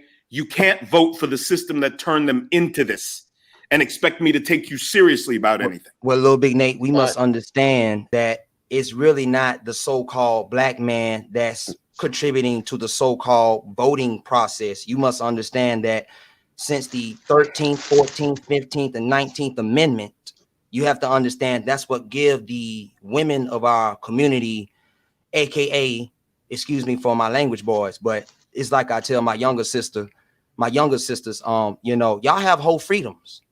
And like I tell my sisters, long as you are moving amongst the public, understand that what you just said, little big Nate, it doesn't make a difference. So what I'm saying, I'm not going against what you're saying. I'm just telling you, you have to understand that our black women are like public whores. They don't want to be on the private side. They don't want their business behind the closed door. Bro, that's why I said I don't care what they do. I don't care what they do. Can I say something now? Sure. Go ahead, bro. And then real quick, sorry, Lion, before you hop in there, let me read this for Sir Tice. Sir Tice, appreciate your brother for $4.99. Damn, now I gotta come up and see the homies on the panel. Yeah, appreciate you, brother. You're more than welcome. Sure. Can I say something? Go ahead. Wise man, go ahead. Yeah, I'm only I just wanted to ask a question. Thanks for having me on the panel, brother. No problem. Real quick, I like what you're saying in the sense of self-improvement for black people. Like I'm completely with that. We do need to stop making excuses. We do need to just do for ourselves. But my question to you was, do you think that our situation is the way it is and how it differs from other races and other people that come to the country with the stats that you presented. Do you think that our situation is the way it is because we've been removed of our religion, culture, class, God, and everything else? It's Well, just a Miss, question that I had. I can answer that. Hold on, Go ahead, hold on. I can answer. Little Big Nat, he asked. I think he asked me first, and then Oh, sure, absolutely. we'll come back around. So I'll answer it. We'll kick it to Cyberline, and we'll move it back around to everybody. So partially, again, if we were, let's say, 100 years removed, or a lot closer than what we are, I could understand that argument, man. But again, this is the problem I have, especially here in this era. We live in the information era, man. People are literally walking around with the equivalent of a supercomputer in their hands, bro. All right. If you go back 30 years from now, the access we have to information, bro, you literally have to live in a library to get. Okay, and we have it at literally the tip of our fingers at the drop of a hat, 24/7, 365. Right. So when you have access go ahead. Yeah, when you have access to that amount of information, man, then you get to the point of willful ignorance. You hear a lot of things, especially here in this space or otherwise. It's a lot of information that you may even just hear about, and all you got to do is you don't even have to use your fingers. You can just say the word into a phone, and it will pull up all the information you need, or at least lead you down the track to where you can start being on it, learning on it. So yeah, man, I can't accept that as an excuse. No, I mean now, and I for one don't like making excuses for anybody that knows better and can do better. I know you're familiar with cause and effect, right? Most definitely. Even though that we know the cause of our situation here through our sojourn in America, or our ancestors, as we would say, because we far removed from that, right? But the effects, do you think that the effects of that type of thinking permeated through generations? Does it have any after effects on the way we process, learn, or willfully be ignorant and these kind of things? Mr. Fantastic. Now, I don't want to cut you off, nor wise man, but can I answer that question for you, Mr. Fantastic? Sure, buddy. Go ahead, bro. All right, brother. We must understand. It's like I tell the brothers at the African store. It's like I'm just want to say that I be debriefing with the black man, especially the black patriarchs. And we have to understand that, yes, through multiple of generations of what happened to our image of people, we have to understand that I don't want to hurt people feelings. I don't want to get onto a lot of brothers' skin, because I'm trying to tell you, bro, this stuff can get you very emotional. You see what I'm saying? So indigenous time about somebody driving on Route 66. The coon train is full and running like a well-oiled machine. Brothers, we got greens, chicken, sweet potato pies, and sweet tea all aboard. And yes, coon train, you are saying the truth about that. You have to understand that there are so many programs. Now, when I mean programs, y'all, let's think of just like your phone, an app. An app is a program that's on the phone. So you have to understand that there were many programs of recessive genetics from the colonizer. I don't like to talk about the so-called pillaging and raping, because like I said, this stuff can get to under a lot of brothers' skin. So I'm not tiptoeing. I'm just using the right vocabulary to not get under a lot of brothers' skin. So let me get into it and dissect this thing like a doctor. So we have to understand, y'all. The first question you asked was, yes, we lost our religion and culture in ways, but y'all have to understand that when a colonizer moves like a virus and your image of people, you're the body, we got to understand that we don't have a strong immune system to fight against the virus. You get what I'm saying? If a virus enters the body, the immune system have to send off white blood cells to attack against the virus. So that's what so this is what I'm trying to say to a lot of brothers. You got to understand that it's a lot of our own kind that look like us, y'all, and they be helping the colonizers out. You damn right. Can I take a quick? Go ahead. Hold on, no, wait. We gotta let Cyberline in here, man. Go ahead. Just pass the ball. Go ahead, bro. Cyberline, brother. Hey, gentlemen. So, excuse me. When we look back and just using this for a reference, I myself am a Christian, man. And one of the things that I look at when I see this as a model is that the fall of man came through attacking the weaker vessel. Yeah, I like that. And even though the weaker vessel was attacked and the weaker vessel did take and did eat, blame wasn't placed on the weaker vessel, right? Because the weaker vessel wasn't charged with the knowledge of knowing better. The man was charged with knowing better. And so to expand off of that base, and again, it's just an example, speaking from my area,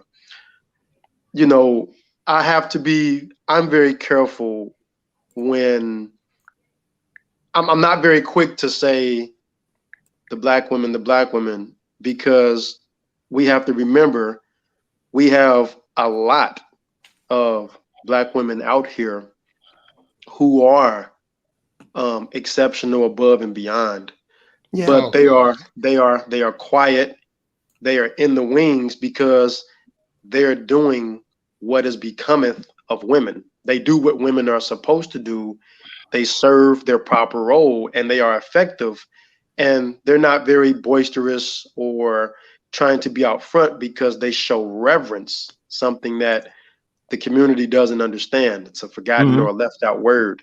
Can I address they show reverence. But can I and go so too? I'm very careful not to even though we know there is a majority of black women blown up bigger than what it is, to kind of exacerbate our problem. What I can tell you, what I see is that I, for example, see men, and someone mentioned it earlier. I see men. I'm going to touch on Fantastic's title, right? I see men who are the stronger of the two deciding to give up his strength, give up his power to settle for self-gratification. And in exchange for giving up his power, his strength, his position, and settling for self-gratification, it comes at a very high price. Now, have there been booby traps along the way? There certainly have been.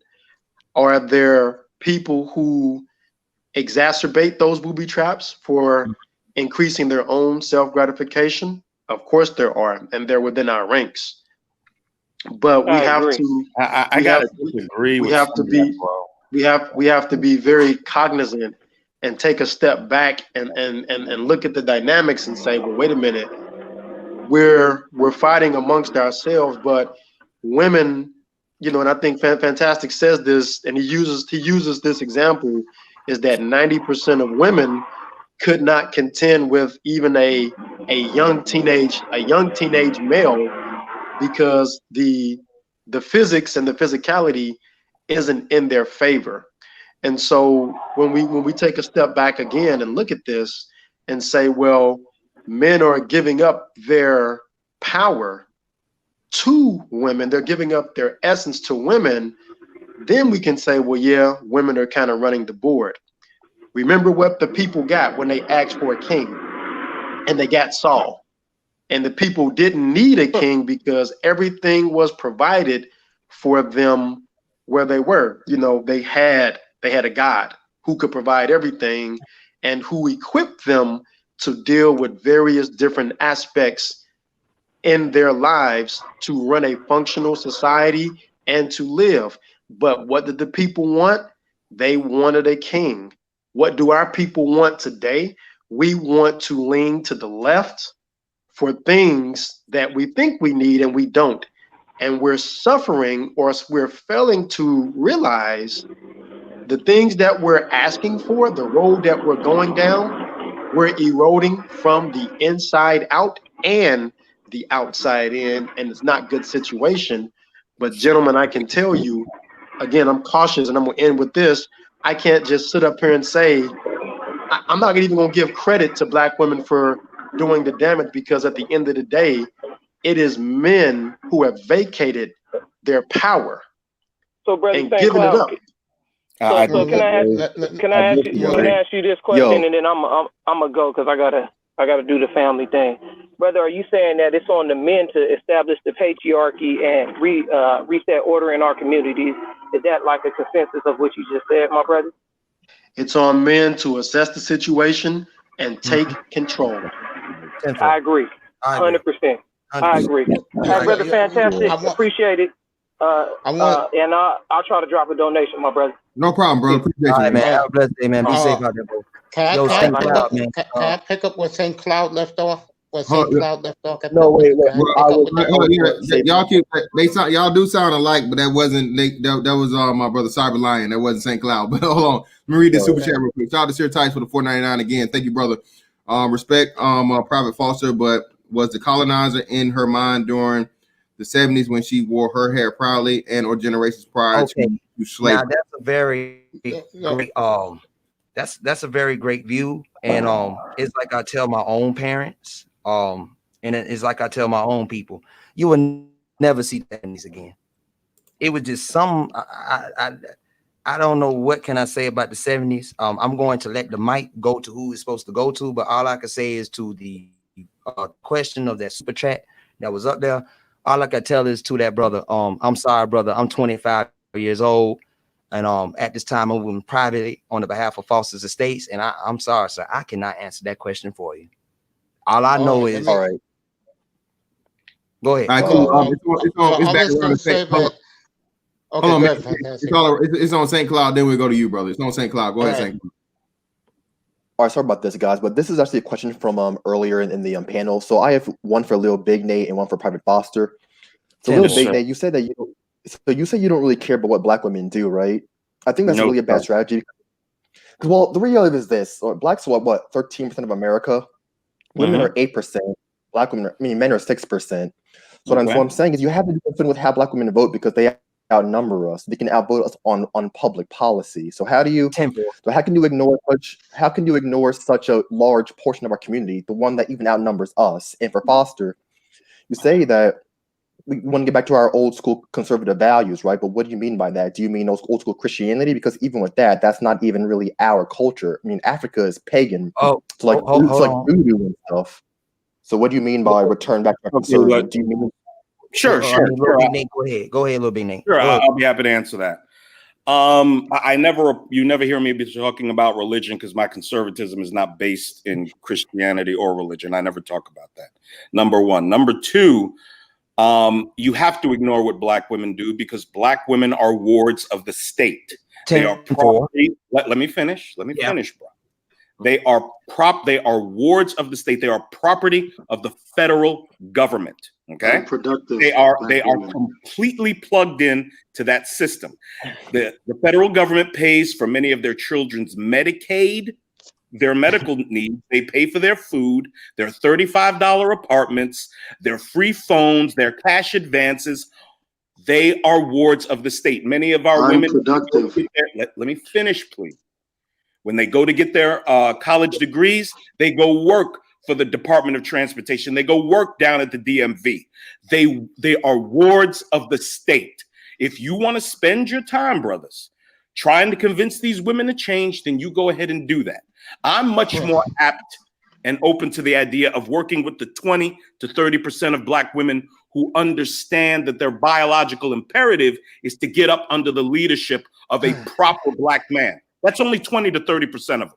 You want to go save the 60 to 70% that will openly tell you they will never listen to a man, that they're a boss bitch, that they're a bad bitch, then you go save them. I'm not saving them. I'm not going to work with them. I'm not going to try to change them. I'm going to be here. I'm going to sit here, be a man, provide proper guidance, and to the Black women that understand that their job is to get under the leadership of men that want to lead. Those women will be kept safe. They will have protection. They will have provisions. They will know the love, commitment, provisions and protection of a husband. All the rest of them can fall off the cliff with the rest of the women.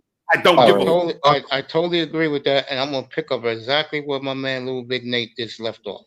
I'm just gonna say this, okay? When it comes to the black women, bro, if you're trying to be Father Flanagan with those hoes, you can forget it, bro. Because let me say this, bro. I see it every day here in New York City, bro. Those women are they are treacherous, they are poisonous, they are evil, and goddamn do they worship the white man, boy. You know how bad it is now here? You know how bad it is? These bitches be twerking at work for these white boys, bro. I believe it. Let those bitches burn. I believe it. Brothers, listen, we have look, this is not true of all black women. Right. But we have black women on YouTube who openly advocate for the killing of black boys. Oh my gosh, man. Openly advocate. Please don't talk about the killing of black boys. If you're pregnant with a black boy, you kill him. That's right. This is how desensitized they are to the whole issue of abortion. That's right. Are there any? So I have to ask a question. Go ahead, brother. Go ahead. No, I'm sorry. I just want to Foster to answer the question. He said, "Return to conservatism." Do you mean like 40s, 50s, or do you mean pre-slavery African culture? Okay. Say that one more time so I can. I'm sorry. Do you hear me now?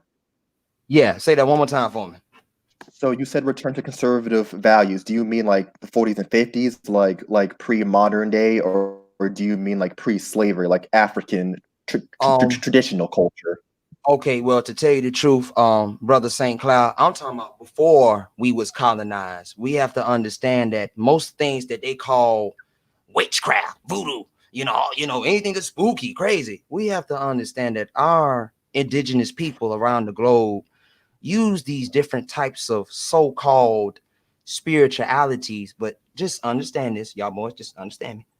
We have to understand that these different types of programs were different types of ways for our image of people to manipulate the physical manifestation of this reality. So what I'm saying is, you may think a person can't be invisible, but you can be invisible.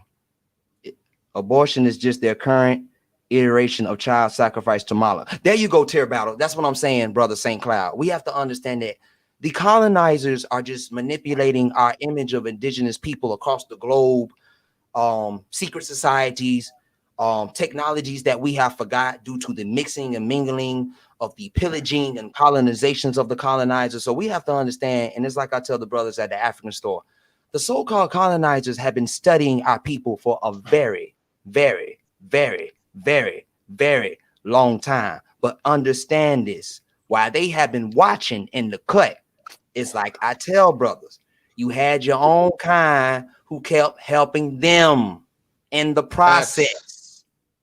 Facts, private facts, brother. So now, are you a Christian or no? Brother St. Cloud, to tell you the truth, I don't have a Christian ideology. I have a universal ideology. I understand that our image of people are universal people. We are not just in this galactic system or solar system. We have to understand that there's more galaxies other than just the Milky Way. So understand this. You think it's just us on this damn planet? Nope. All right, then. No, so any person that has a mind that's stuck in a damn box, you are just batshit crazy. Because if I can read a comic book, listen now, check this out. If I can read a comic book, one comic book is called Batman. That's called Earth 616. Then in the other comic book, it's called Owlman. That Earth is a different type of Earth, but it's the same different parallel dimension of Batman and Owlman. So you have to understand, to everybody in the chat, that there's many paradigms and parallel universes. You might be sitting down. I definitely buy that, brother. Oh, go ahead, Brother Mace. Go ahead if you want. No, I'm just saying. No, I'm buying what you're saying. It's like in Star Trek, the episode Mirror Mirror. Remember that? With the parallel universe with the two opposite enterprises. One was evil, one was good. That's right. Yes, we have to understand that our reality that we live in is positive and negative. Without positive, there's no negative. Without negative, there's no positive. That's the only way our reality can work. So it's like I tell lots of brothers, you know, yes, I understand the colonizers ruling the world, doing this, doing that. But y'all got to understand this. As long as you is down on the bottom, they're up. So if you're up, they're down. And it's like I tell lots of brothers, you don't remember what you did to the colonizers, because we must understand we created them. And we did some things we ain't supposed to fucking do. And that's why we in now. I want to, if I can chime in, I got to be honest. I don't understand like the new age stuff. And I'm not being disrespectful, brother. Right. You got your philosophy. If it works for you, that's awesome. My thing is this. Okay. According to blackdemographics.com, Asian America produces 3.8 million jobs every year. Okay. Hispanic America, Latino America produces 2.5 million jobs.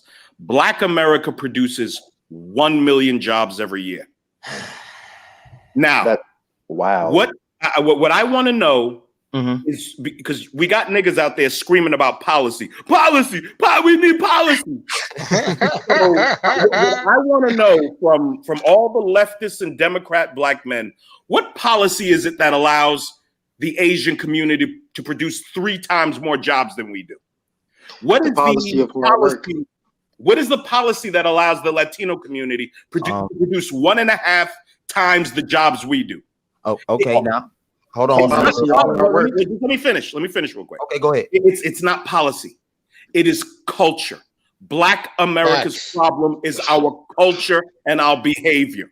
We can talk about things that were done to us in the past. Our sojourn in this country makes us unique. I agree. But our problem today is not a colonizer. It is not an oppressor. It is us.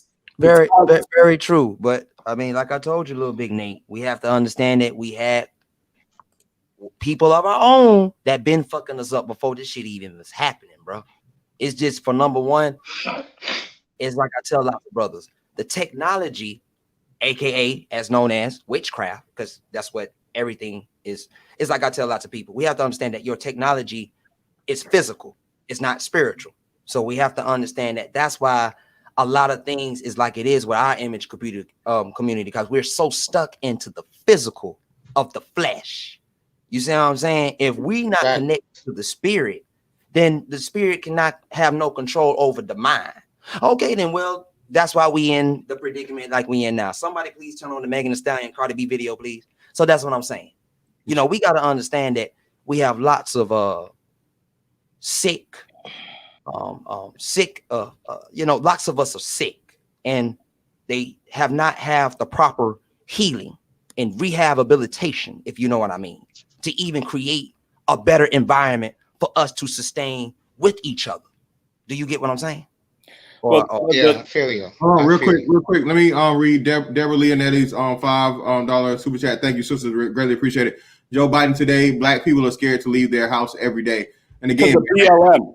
Yeah, the white man telling black people again. And Joe Biden, man, I'm just so confused as to how and why. Like, none of these, these black leaders have been like, Joe Biden, shut your dumb ass the fuck up. You don't. Well, Stop telling black folks what the hell we are, what we ain't, and what we should do, and you trying to qualify blackness. You don't shut your dementia having ass the fuck up, man, and sit down somewhere. To tell you the truth, I think that's really not Joe Biden. I think that's some type of actor. Hold on, brother. I'm definitely gonna have to bring you back for the 10-4 hat. One of the 10-4 hats. I mean, I told you, I'm very militaristic. I'm with it. But a lot of people don't get down with it, man. So like I said, we gotta save that one. We'll save that one for later. We'll save that one for a little deeper, combo. But I'm with you, bro. Because like I said, it's no way. But shout out to my man Lasher Devious Gaming again. Thank you, brother. Please don't go into religions. Let's go into let go of the white man religions. Yeah, man. Right. I have a rebuttal. I have a rebuttal on that. So, and again, I speak not out of a place of being offended. I just speak out of a place of truth, of honesty, of keeping it real. You know, one of the biggest problems that we have, or our biggest problem, is that as people, as human beings, see, it sounds good when we get into the metaphysical stuff, but if I take all you gentlemen, including myself, and cut us open, and I take, what is 6 of us here, and I take 6 people off every continent, off every country, on this ball of dirt that we live on, and cut them open, they all look and function the exact same inside. The anatomy, hold on. Hold on. You speaking? Okay, go ahead. Hold on. The anatomy is the same. They all require blood to live. They all require oxygen to survive. Right. If you take away either blood or oxygen, neither one can live. They have to have both. And there's no person living nor dead, or who will be born in the future, distant or far, who can survive with only one. They need two. So when I hear that, because I hear a lot of people say, well, the Christians, the white man religion, and blah blah blah. Right. And I've heard it all. And you know what I say to that? I tell people this way, and I take a different stance from most Christians who I kind of feel maybe don't address this wisely. I tell them like this. I said, our problem is that we have thrown off how to be neighborly.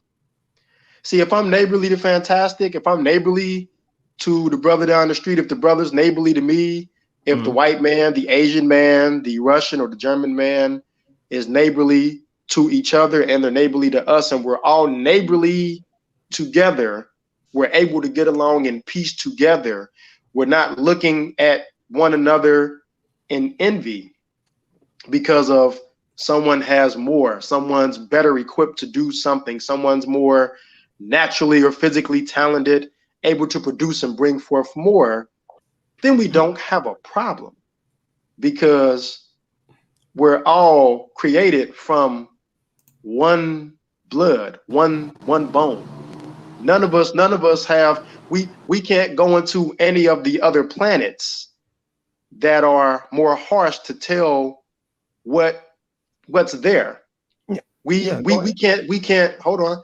We can't see the galaxy we live in because it's bigger than feeble mind can imagine. We have to cobble together pictures of it. So, I tell people that the key to that is I don't look at it as, oh, this the white man religion. My thing is, am I respectful to my fellow man or woman? Am I neighborly to them? Do I show compassion naturally to them without having to have picked up a Bible or a Quran or anything like that?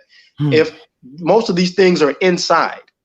And so I, just me personally, again, not all knowledge is good knowledge, and too much knowledge is dangerous, because for some of us, it's better that we didn't know anything than to know as much as we know. That's where you get fucked up at, because you do too much and you put yourself in a bad position. So that's I have to disagree when I hear the white man's religion, because guess what? The white man didn't follow the rules that they claimed that they were living by, because they did everything. Those slave ships, those slave owners, those captors, and I'll put it this way, even some of the Africans who sold their own people whatever divine rules that they were going by, some of them were going contrary to those very precepts. So, I can't ride with the white man, because the white man broke the law, broke those spiritual laws a zillion times and some. So now, let's just keep it 100. Okay. Cyberline, I like how you exactly explained that answer to the brother of that question. And now I like when you said that that if we get those 6 bodies and they all will function the same. All I can say is, as a black man, is like I was saying in the chat room earlier, as the black man, you need to privatize yourself. This is when Brother Fantastic was saying that I need all the brothers to get on Brother Yusuf L. If you don't know how to spell it, we will spell it in the chat room, but y'all need to go and follow Yusuf L, because it's like I tell lots of our brothers out here, the only way we can gain sanity is privatization. But here's the catch-22. It's like what little Big Nate said. Only 20 to about 15. I don't want to say 30. That's too much. I want to say about 15 to 20%. 15%, 15 to 20% of our women will probably get down with that private stuff. As long as they have the 13th, 14th, 15th, and 19th Amendment. I am sorry, boys, but they are going to stick with this matrix of a system that they have created. Let them. Hells yeah. Hells yeah, my brother. You're right, Private. Let them. Yeah. I mean, yeah. We're gonna let them, Big Nate. We're gonna let them. Absolutely. Let them stay. Let them continue doing what they're doing. Let them be 318 pounds. Let them have their 3-4 abortions. Let them have their 2-3 children by so many men. Let them. Just let them. It's fine. Let them burn. That's right, Nate. I mean, I'm not saying let them burn, but please don't. Okay. I mean, if that's your perspective. I mean, little Big Nate. I'm saying let them burn. They walk through the fire. Yeah, let me help. Yeah. No. I'm with. Hold on. We gotta be careful. Again, that's why I say, man. I'm being careful with my words. Yeah. Shout out to the brother from earlier, Gaming Deviants from earlier. Like I said, I don't want to wish or any type of violence or absolutely. Right. We understand.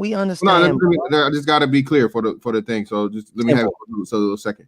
I don't want to wish, and that's why I just say the great separation, man. Again, the unfortunate thing about the uninformed, the untrained, and the unwise is they will meet their own demise on their own, bro. You don't have to really help them for the long, because again, when you're a people that are heavily dependent upon outer entities for your survival, all you have to do is just have that taken away, and that's what the black community has allowed itself to be done. And of course, I know there are more white people on welfare than black people and all these other things, but even with the white people that are on welfare, they don't look at it as the same as black people do. There you go. And furthermore, I don't give a damn. I'm not concerned about white people. I'm concerned about us. That's right. That's the most important part. I agree with that, man. So just the whole part about leaving these people to their own devices, man. But by all means, you're not gonna take my shit. That's what I need these motherfuckers to understand and know. You're not coming from mine. Let's understand there's plenty of movies and plenty of television programming that they have already pre-coded within the program of the Matrix during the previous decades of time through the technology, aka is known as the television. We have to understand this. I understand that lots of brothers are saying that, we don't want to wish, but we have to understand this, y'all. Every ancient religion and even the so-called Bible. Now, I don't want to get into all that other stuff. All I'm trying to say is all of these things that been here before us been talking about what we talking about now, y'all. We have to understand that. All ancient cultures and religions have talked about times that were wicked and evil and morals and principles will be left. So this is why I'm so tough on myself. And like I tell these boys out here, to become the boss is very cold and it's only because you have to take care of the business. You have to take care of the employees. You have to take care of the community. So this is why I tell all these brothers to privatize and maintain your square. Long as you stay in your lane, whatever brother's in the next lane, whatever he doing, it's going to combine. You get what I'm saying? Let's think. Y'all know what a prism is, right? A prism, the little triangular prism. Yeah. The clear, all right. Yes. Let's understand. I'm gonna break it down. We gotta understand when we privatize ourselves as black men. What I'm saying is, You maintain your square. I maintain your square. Fantastic maintain his square. Now let's check this out now. Understand, all of us is standing beside each other like a prism. We got to understand that we must work. Fantastic is orange. I am green. Little Big Nate is blue. Mace is red. Honorable Cyber Lion is orange. St. Cloud, what other color I haven't said in the rainbow yet? Okay, St. Cloud, Violet. Okay, there you go, violet. All I'm saying is all those colors come from the spectrum of the white light, which the white light had to come from what? The darkness. So we all have to understand that this reality that we living in is just a reflection of who we is and who we are. And this, what I'm trying to say is just what we going through as the so-called Afrogenetic Negroid people, because the Afro is everywhere. Hold on, boys. Let me say this so I can protect ourselves. At this time, I will invoke the Fair Use Act. Everything of which is said, of which is said of this whole conversation at this time, this whole conversation, this recorded is for educational purposes only. All right, I had to say that, boys, because y'all gotta understand they listening, bro. Foster, you wild, man. You Hold are. on, real quick. Shout out to last year the Devious Gaming again for the 15, brother. God, brother, don't give me no more money. Appreciate you. And I agree. I'm an atheist. I believe in science because it's provable. Also, we can see our galaxy. Too much knowledge is what makes us advance as we are as human race. Get off that BS. And we got my man. True. We got A lot of knowledge. You know, man, grown man business. GMB in the building, man, for the 999. Yeah, man, GMB, man. I seen that other day with Beasley. Oh my God. Meet Lil Big Nate's email. Salute, brother. Fantastic. Men first. You want the email, brother? I dropped it in the chat. Okay, great. All right, man. But all I'm gonna say is though, y'all, we gotta understand that what we just going through, I think that it's on the inside, and the reality of what we are living through our perception of our consciousness. This is the reflection, and all we can do is find different types of ways to manipulate it. But for right now, we can't manipulate nothing. Oh, hold on, damn, you can't bring that up, bro. No, I just click it, man. You don't gotta read it, bro. That's my job. I'm glad you're doing it, but you can't. You just talk, man. You don't gotta read them. Oh, but, you're very resourceful. Don't worry about it. I'm just saying, brothers. It's just, I look at myself like a librarian. You know what I'm saying? You know how you look at Optimus Prime and you see all the other Transformers. You see what I'm saying? I mean, the Autobots, and like I said before, bro, all of us have a different specific role in this reality. It's just totally like I tell brother, maintain your craft. Yes, I understand I could put a sword in front of you. Yes, I can teach you how to wield the sword, but understand, be yourself. You see what I'm saying? I agree with you saying. I want to try and bring it back to the subject. I want you to think about something, okay? If you go to a website, I've said this a couple of times on different panels. If you go to a website called Statista, STATISTA.com, they have all kind of statistics from all around the country. Mm-hmm. In 2019, police officers killed 235 black men. Okay. Right. However, during the same period of time, they killed 370 white men. No fucking way. You can't sit here telling me all these police are these horrible racist monsters. Are there some legitimate issues of racism in law enforcement? Absolutely. You'll never get me to deny that. They kill more white men every year than black men. Now, if black men weren't involved in activities that brought us into contact with police, how many brothers' lives would be saved from just not interacting? If George Floyd would have not passed that counterfeit bill, he would have never been approached by police. 10-4. We involve ourselves in illegal activity. We come into contact with police. Some of them may be rogue, and we end up losing our lives. But we have got to change our behavior, brothers. Let's remember this now. But on that television screen, that's what doing the bad things. Don't they promote our image of men all the time on the television program? That leaves us as a victim, Foster. We're just a victim then. They do this to us. They do that I'm to just us. saying, the mind control though, brother. If you strapped to a chair and somebody got y'all know that show called Robot Chicken? You know, the end when they put the chicken in the damn chair and they put some little shit on his eyeballs and he can't even blink his eyeballs. Yeah. If you got a person who willingly sitting down on a couch, now listen, now I'm not forcing you to watch this. You actually manipulated yourself to sit down, breathe in, breathe out, pick up a thing or an object called a remote, and you allow a screen which manipulates different types of simulation of images to program you. So we have to understand now. Listen, check this out now. This is the science behind this now. Understand your television screen, or most computers and flat screens, is made with a liquid crystal display. So understand, when you look at that TV, that shit like life, bro. So like I said, I understand that, you know, the George Floyd and all this, but we got to understand our victim mentality is what we're psychologically putting ourselves in willingly by our damn selves. So it has to stop. We What's have to stop. it. It all has to stop. How you gonna stop MTV? I'm sorry, man. How you gonna stop VH1?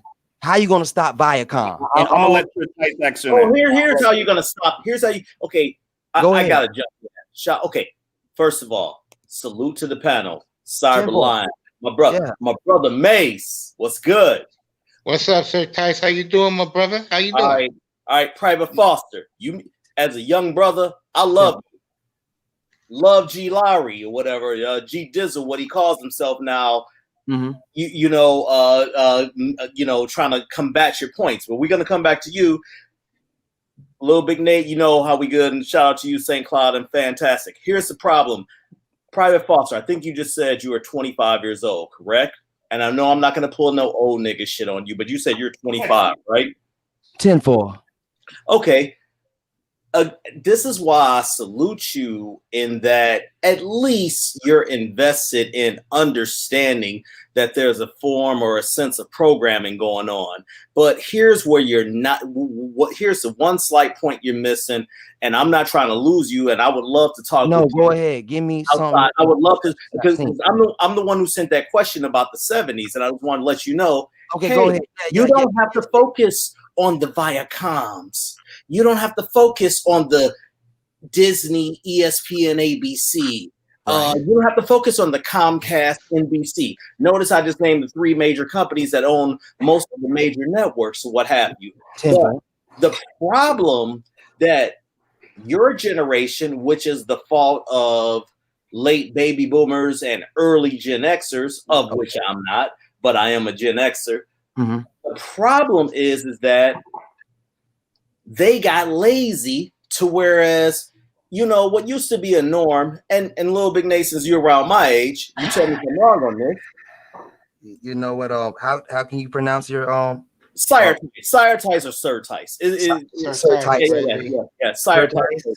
Now I'm not saying that as you're wrong, but I'm sorry, but I was chilling to myself. I mean, you know, I like to sit. Let me finish my point. Yeah, I'll be brief on this. Well, I was saying about how people got lazy and shit as it got into the mid to late 80s and 90s, to where we just gonna stick the kids in front of the tube. But what I was gonna cite and use Little Big Nate as a reference, shit, back in the day, you had to have your ass outside damn near between 8 a.m. to when the street lights came on, which made you have to go out, form alliances, deal with conflict yourself, only if it was serious or whatever. Whereas now, people are learning how to deal with conflict based on what they're watching on this idiot box. And then as the 80s and 90s and 2000s transform, now you get into the social media where if it doesn't fit a 1 minute or 2 minute, fuck 1 minute, a 30-second cycle or whatever, people can't process that shit, you know? And let me add one more thing to you, because you were saying some other, I was going to answer your 70s question, or the 70s question I presented to you, but just go on to the first point before I add on more. I was simply saying about how people just got lazy, and it's because of people's focus on the idiot box or what the messaging is to them. Hey, at the end of the day, you don't have to focus on that. Am I wrong? No. I agree with you, and you didn't cut me off earlier, but I was agreeing with you saying that I was walking and chilling because I like to be by myself a lot, and I said, you know what, man, my old man is he's in that early 60s range, and my mother is in her late 50s range, but even both of them showed me that they're lazy as hell. Because everything of which I know, my it's like I tell people, if my peoples wasn't so strict on me, I probably wouldn't even be what I am today. I probably would have been in the military. How many of your friends, real talk, how many of your friends read regularly? To tell you the truth, Sir Tice, I'm a CEO, so I usually be alone. I don't have no type of friends. I either have you can't be a CEO and be alone and not have no friends, brother. I have a CFO and I have a CAO on the behalf of Foster's Estates. Okay, so you do have a board. Okay, respect. Yeah. I got other people. Big baller over here. It's like how many of your friends? I said, okay, you've heard the adage that we're the average of our 5 friends, right? We're the average of our 5 closest peers. Have you ever heard that adage? No, that's my first time even perceiving that perception. Go ahead. Yeah. Do you dig it, or do you agree, or do you think about it, or does it make you think? I mean, it made me think. Can you explain? Basically, very simple. You're the average of the collective of the motherfuckers you're around with and shit, Okay. So if they on some bullshit, you're gonna be kind of the average on that bullshit. Yeah, I agree. Some productive shit, you're gonna be on that. It's kind of, and we can use a sports analogy since everyone recognizes sports analogies. You got cats who are average cats who reach the league, whether it's NBA, NHL, whatever league or whatever, but they just came up within that system, did the same workouts, and they were able to get drafted, Now, they weren't great, but they were better than the average of people. But the reason I was asking you this is that what I find people, and I'm not saying everything that's written in the written word is accurate. 10-4. But when you read, you're able to discern what is accurate and what isn't because your critical thinking skills are enhanced. All we have right now, especially, and I know I've been rambling on a bit, but in these YouTube spaces, we just have a bunch of motherfuckers who have a lot of big followings regurgitating points that they heard that they don't know. If you ever notice, well, you may not, but Lil Big Nate and Fantastic, every point I present on these guys, and Mace can, every big point, even when I'll be on the bigger panels that I present, these motherfuckers cannot challenge it because I bring irrefutable facts to it. And I'm not trying to break my arm and pat myself on the back. It's just because I know I read the things that I hate or things that are against my own methodology methodology, pardon me, I'm mispronouncing that word. I'm sure somebody will strike me on that. That nigga ain't smart, whatever he called it.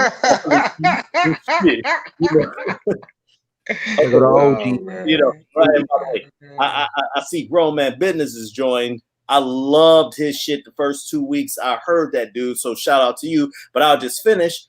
I love listening to what motherfuckers say. Like, okay, here's their talking points. Here's where they come from. You ain't even got to dig past the first paragraph on anything to defer their points. But we will talk outside of this, brother.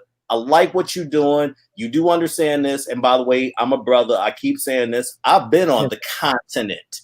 I don't refer to it as Africa per se because there's fucking 6 continents, or I'm sorry, countries on Africa with different cultures. I've been to 3 of them, okay? So I understand how it goes, and I wasn't there for work that was on my dime. I understand at least a little of this, and I still have things that I don't get there, but I get it. But I'll pass on the mic for right now. Facts, Salute. bro. Tenfold. Salute, my brother. Shout out to GMB in the building, man. GMB, it's on you, man. Hey, man, I'm just gonna be brief. Shout out to the brothers of the panel. Shout to you, bro. Salute, GMB. What's happening, bro? I'm gonna be honest with you, man. It's just pertaining to the topic of I'm gonna be honest with you. These white people gonna get tired of y'all ass. Facts. I Definitely said that earlier, GMB. You know what I'm saying? You Get your guns ready. Yeah, you watch them sit up here on these panels like Wanda Sykes, this alternative lifestyle black female, this liberal strag. Get on the Jimmy Kimmel show with a t-shirt that reads "phenomenally black." And I say this shit again: if a white person was to get on that show and have a t-shirt that says "phenomenally white," she would immediately be labeled a racist. These people who don't even watch the show would have gone crazy, right? These white people are tired of hearing you complain about shit that you can control for yourself.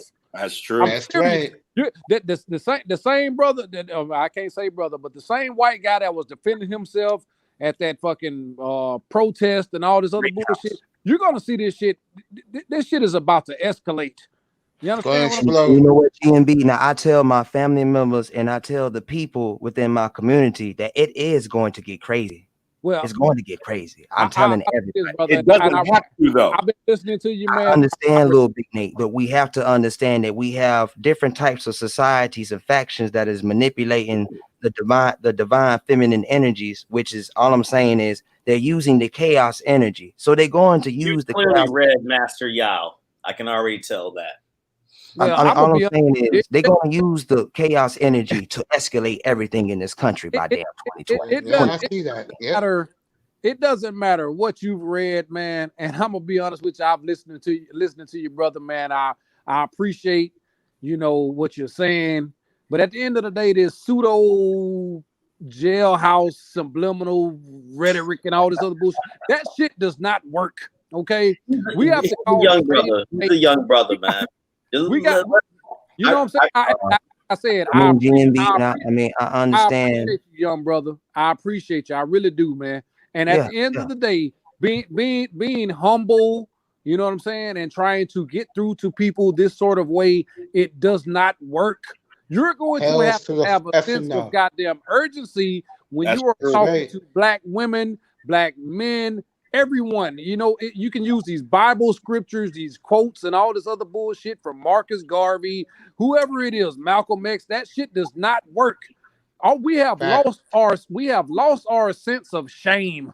You understand what I'm saying? At the end of the day, black men can do better. I will agree to that. But at the end of the day, we can't fight this battle alone. We have to get everyone on code. And at the end of the day, we can have these men sit up here and talk about women all motherfucking day.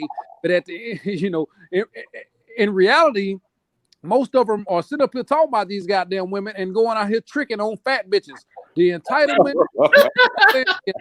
that is coming from a lot of these motherfucking broads, it comes from the simple fact that a lot of black men are giving them, empowering these women to feel this type of way. So, you think these black women are going to get these college degrees and all this other shit to make extra money? No, these black women are getting college degrees and educations to get closer to white zaddy. Okay, thank you.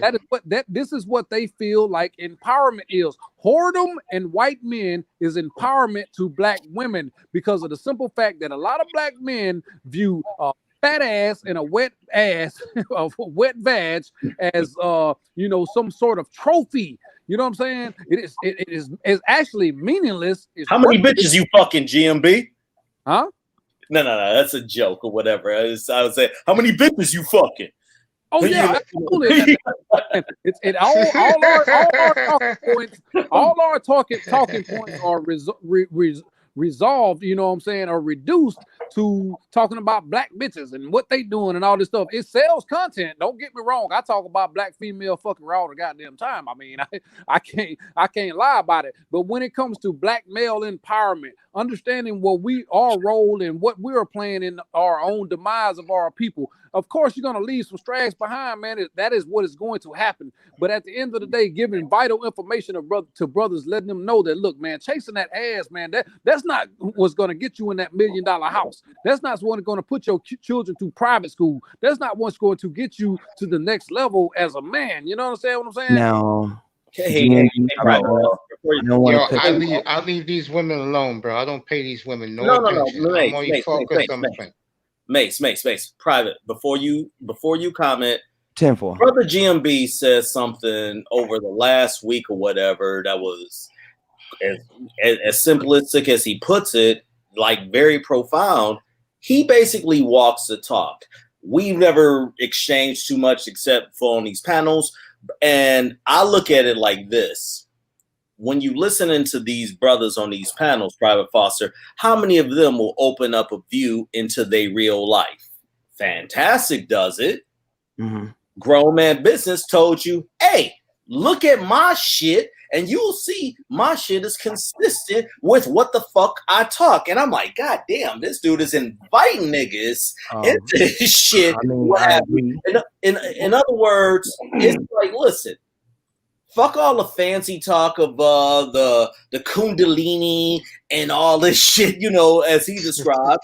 Hey, look at how I live. And plus, I got 20 years on you and proof. You tell me if I'm wrong on this, GMB.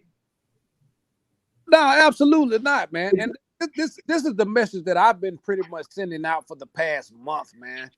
A lot of, you know, what you listen through, take through your ears, man, have a profound effect on your psyche. And a lot of these people are giving you a diluted message. A lot of these guys are telling you, you know, subliminally to go out here and chase women, man. A lot of the times these guys are not who they say they are, man. But we have to understand the black manosphere is full of, you know, the pookies and etc. No, it's not. Brother, the manosphere is compromised. Okay? That's what I'm saying. It is compromised.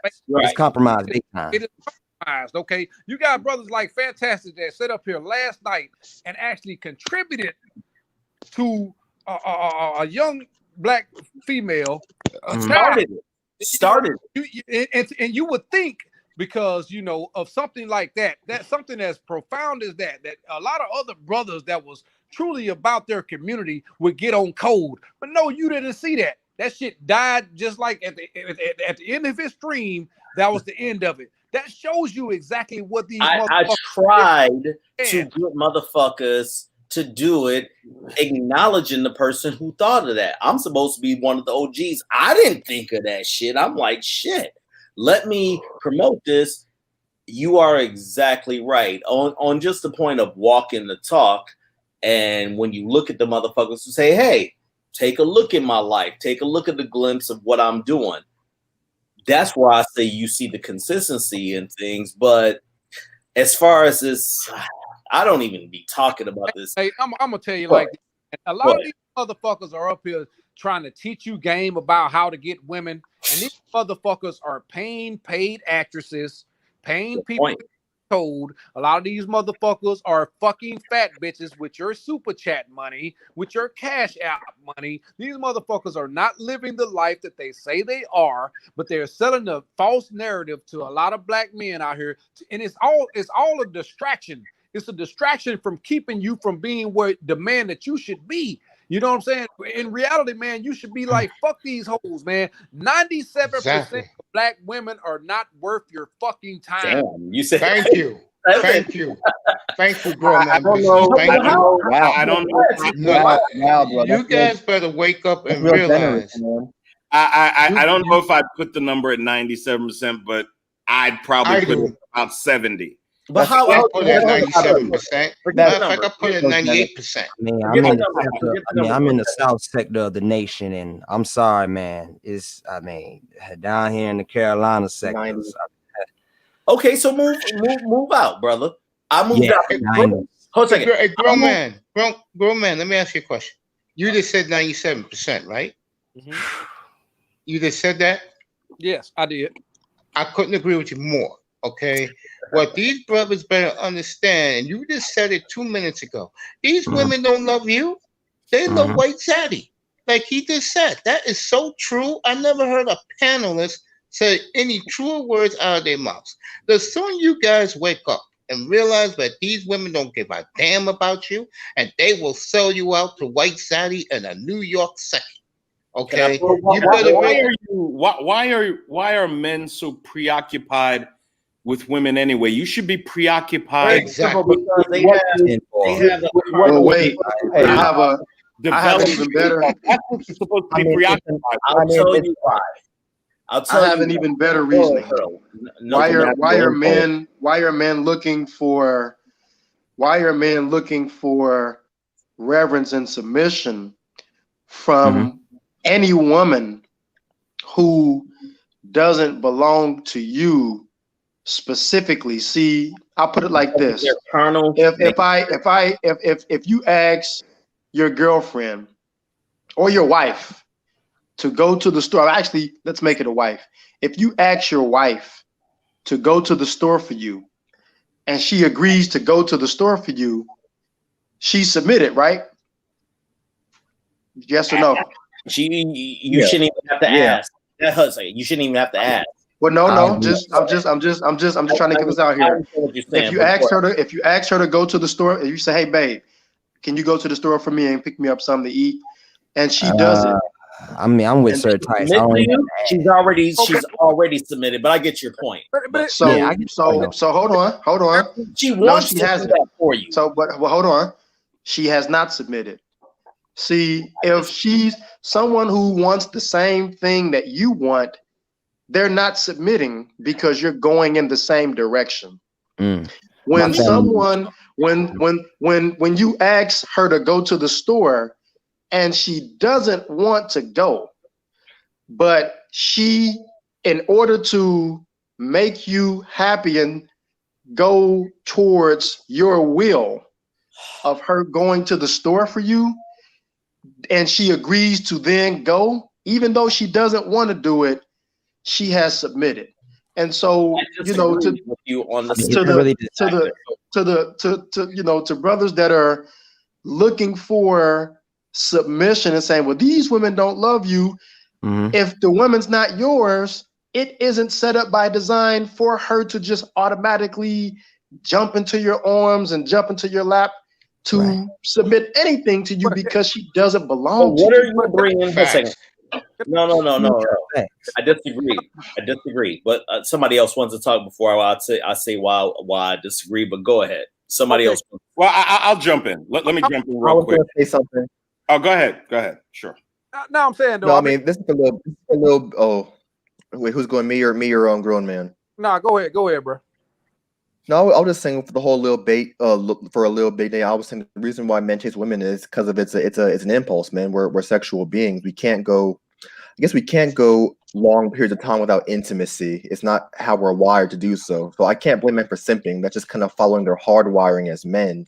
It's not a good thing, but it's just how we are. Well, but you don't have to always give into your hard wiring. Am I not correct? Okay, and you're a young man, so you don't understand. Sometimes you're gonna have to go through some droughts and shit. I hate these YouTube words. If you're on your purpose or whatever, but would you agree with that? No, bro, it's not. There's nothing wrong with wanting a woman. I'm not saying I said preoccupation. Well, you should not be preoccupied with. Yeah, you should not. The majority of your day should not be centered around how you're going to get a hold of a female. Okay. Well, let me facts, facts, bro. I get it. Okay. So I just wanted to.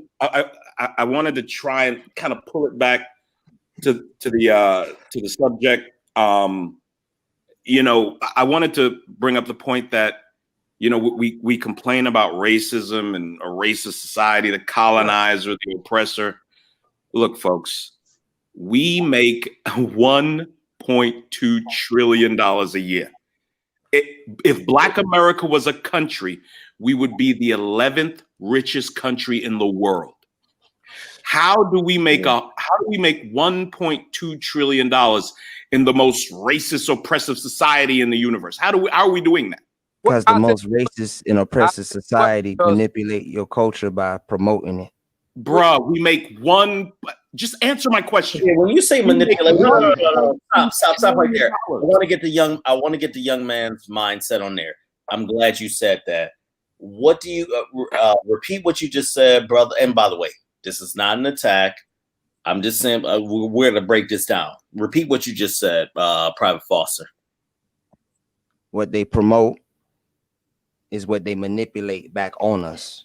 They just use us back on us. Okay, so let's go back into an era before, and when you say they being, let's be honest, we're talking about the media, what's popular, what they didn't promote, and let's be honest, fuck it, let's just keep it 100. Yeah. Sports and entertainment. What they didn't promote was still large because, it was competing with their bottom line when it was one-on-one competition. So you cannot go back to that. Well, we just got to succumb to this. And I'm going to use your, I don't think you're knowledgeable of history as much as I am. And I'm not saying it in a negative way. No, go ahead. Bruh. We had thriving communities, and we ain't talking about these goddamn movies like Rosewood and all this. Yeah. We had plenty thriving communities. I am a product of one of these long before integration and all this. It was, and this is where I do agree with you, brother, in that it's like, ooh, it could be more over there. No, what's wrong with our shit? What's wrong with our culture now? And that's what I'm getting at. Does that make sense? I agree with you, and I go through that problem. Trust me. Like I said, I really don't do of best of they come to me. I don't go to them. But all I'm gonna say is this: when you do of best of maintaining discipline and maintaining structure, I have noticed that they do not like that. They do not like a man that's disciplined, a man who's sitting down, taking care of his paperwork. So find different. You said the key word, brother. I'm jumping in because grown man had to jump in. But off of this, brother, listen, as somebody from Detroit, straight up hood ass city, talking the way I speak, you can, hey, thank God I knew how to box. All right. Mm-hmm. Thank God I knew, I had to go through the ringer, but guess what? I didn't give a fuck. I didn't let them motherfuckers judge me. I knew it was a bigger fucking world. And by the way, this is not to say all people in Detroit was like this, blah, blah, blah. Disclaimer, as you said earlier, what I'm really saying is that you don't have to buy into the messaging. Back when I was coming up, I remember, grown man, you in your 40s or 30s or late 30s or no? I'm 40, bro. Okay, little Big Nate, you remember when Ebony, and this is not to you, grown man, but you remember when Ebony and shit was as big as a goddamn, was like 3 magazines big and shit? Do you remember those days? Sure, I remember, yeah. Okay, so to the Private Foster, I remember coming up and seeing the Ebony magazine couldn't fit in the mailbox, but it's these beautiful ass black images of black company and all this shit. And I just get to look. I'm not reading the business articles. I'm just trying to find like, oh, the jet came in through the jet. Beauty of the week. Now we're talking, bro. Yeah, I remember those magazines. Now we're talking. Auntie House. We created our shit. Right. And the problem is now, and grown man, don't forget your point. I'm passing it to you or what have you. What I'm simply saying is that in the social media era where we create the content, we create these conversations, we're constantly talking about this. Well, they only promote black women who got weaves and all this shit. Ain't no. Now, one man said, I love a bitch with these fake ass eyelashes and all that yacky. I love that bitch. You ain't never seen no brother say that shit on social media. Go. I'll pass it on that. I'll say, we have been conditioned to be consumers now. I can't knock that fucking point, bro.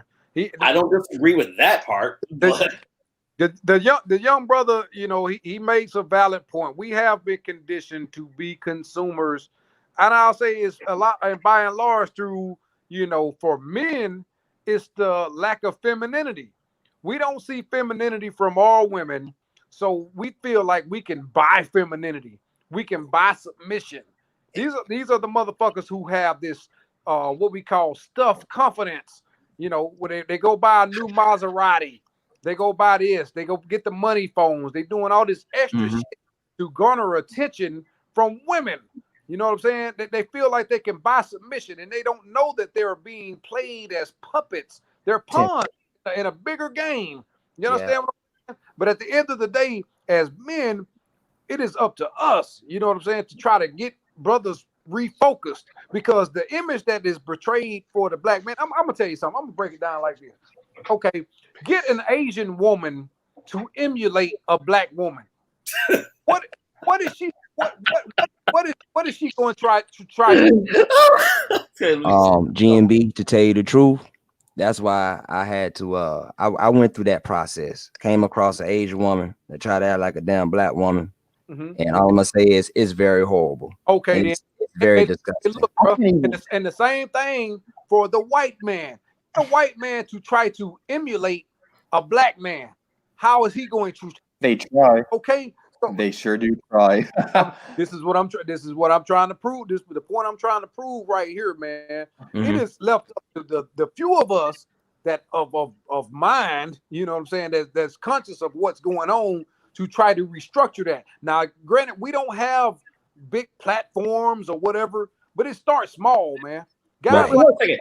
All we gotta do is tribe up. I mean, we doing it now. We're doing it now. We have as I said earlier. Hey, real quick, let me read this super chat real quick. Out the vision for the 5. Thank you, brother. Black women are concubine class for the white boy in the West, just good for pumping and dumping. Shout out to Vision. And we got one from shout out to you, Vision. Brother, salute to the brothers. I'm gonna catch the replay tomorrow at work. Appreciate you, bro. Thank you. Now, one thing I like to go, I was gonna simply say that's why I think tribes are more important than this ultra collective. A tribe is very simple, but guess what?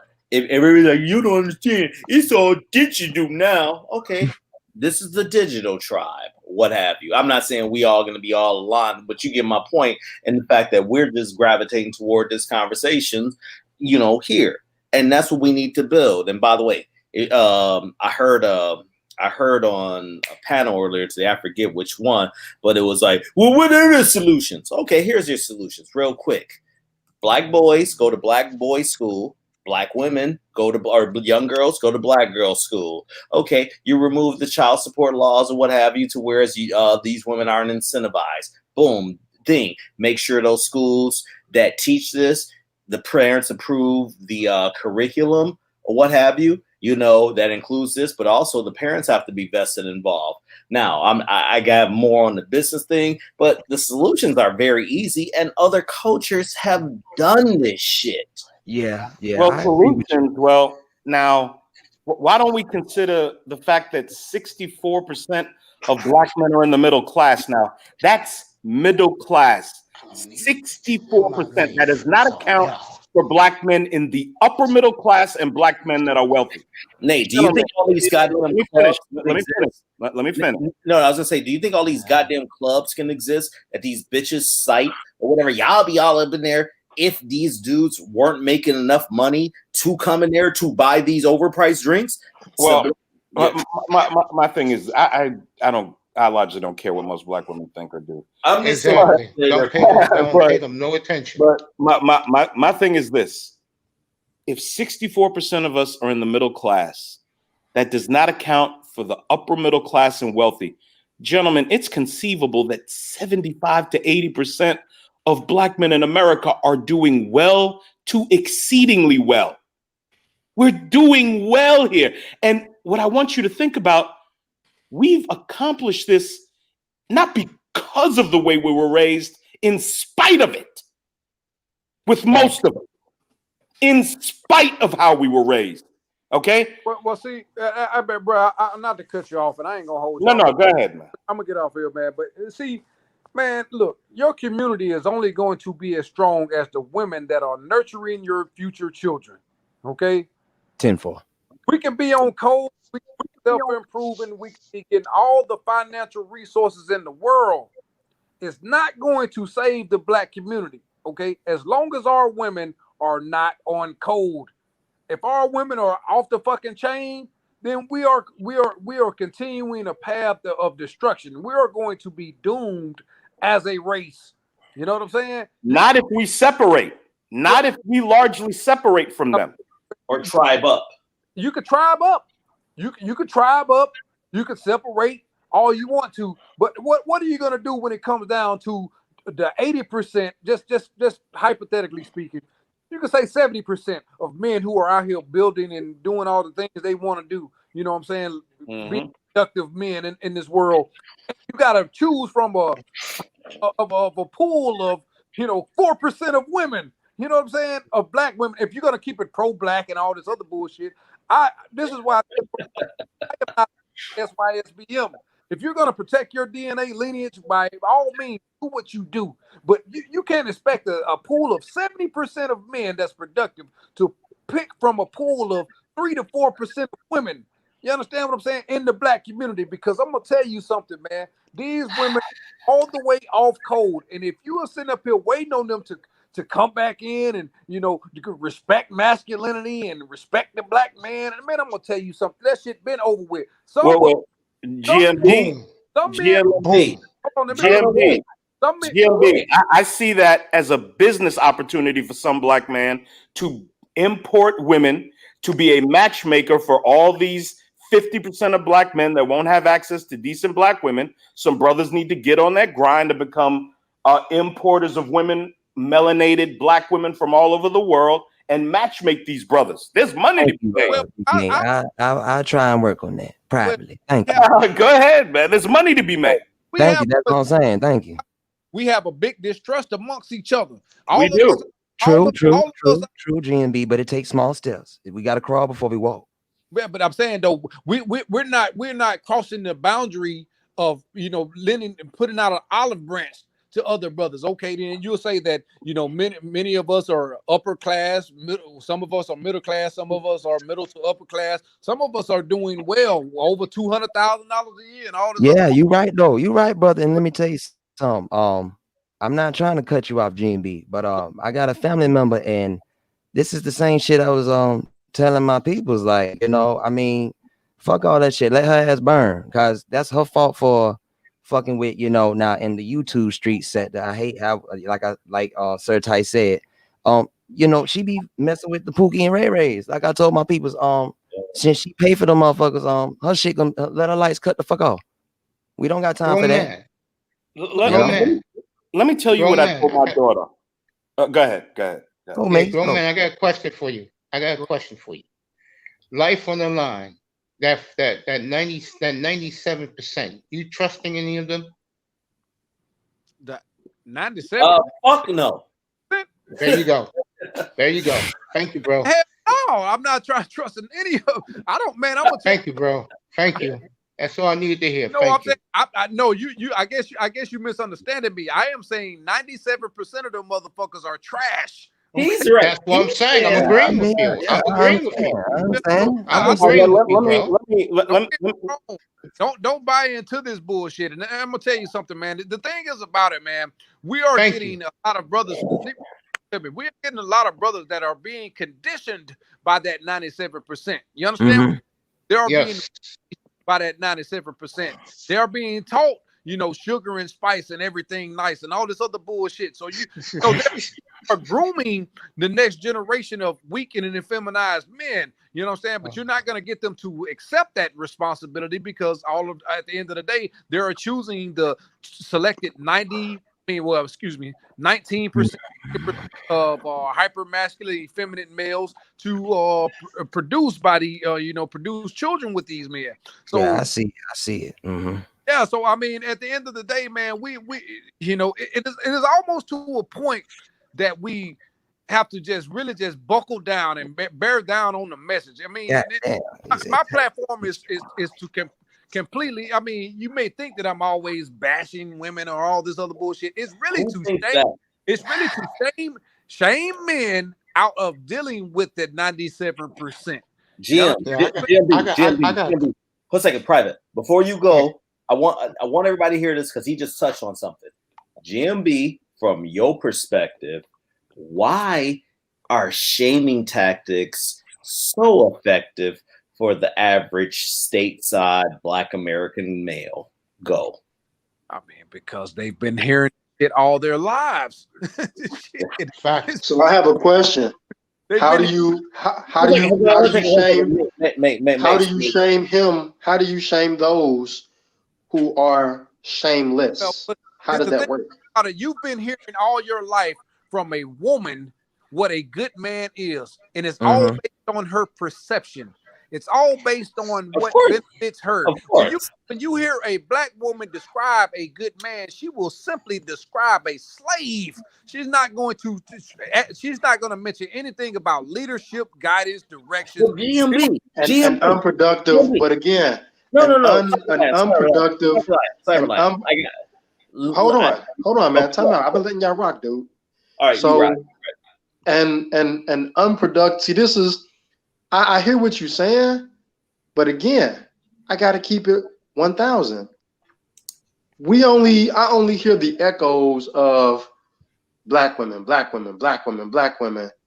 I never hear us as Black men make the distinction. So to be honest, like sometimes I can kind of understand when I hear other cats say, man, yeah, it do sound like y'all bashing because we don't intelligently make the distinction. Like as a person privy to the conversation and knowing what you're saying, when I look at it in an unbiased fashion, it's like, damn, we keep saying Black women, Black women, Black women, Black women.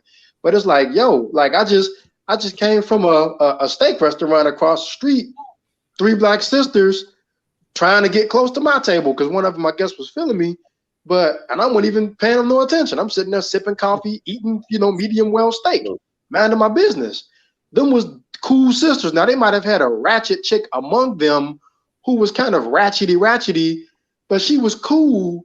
But those weren't the type of sisters that's gonna be on bullcrap. They work jobs, they, checking for decency. I don't never hear us make the distinction. And I think is unfair to the decent Black sisters. You know what I'm saying? Well, can I speak to that? Can I speak to that real quick? Can I speak to that? Let me speak to that real quick because I'm the one that said 70 and other cats were like 90 plus. So just hear me out for a second, okay?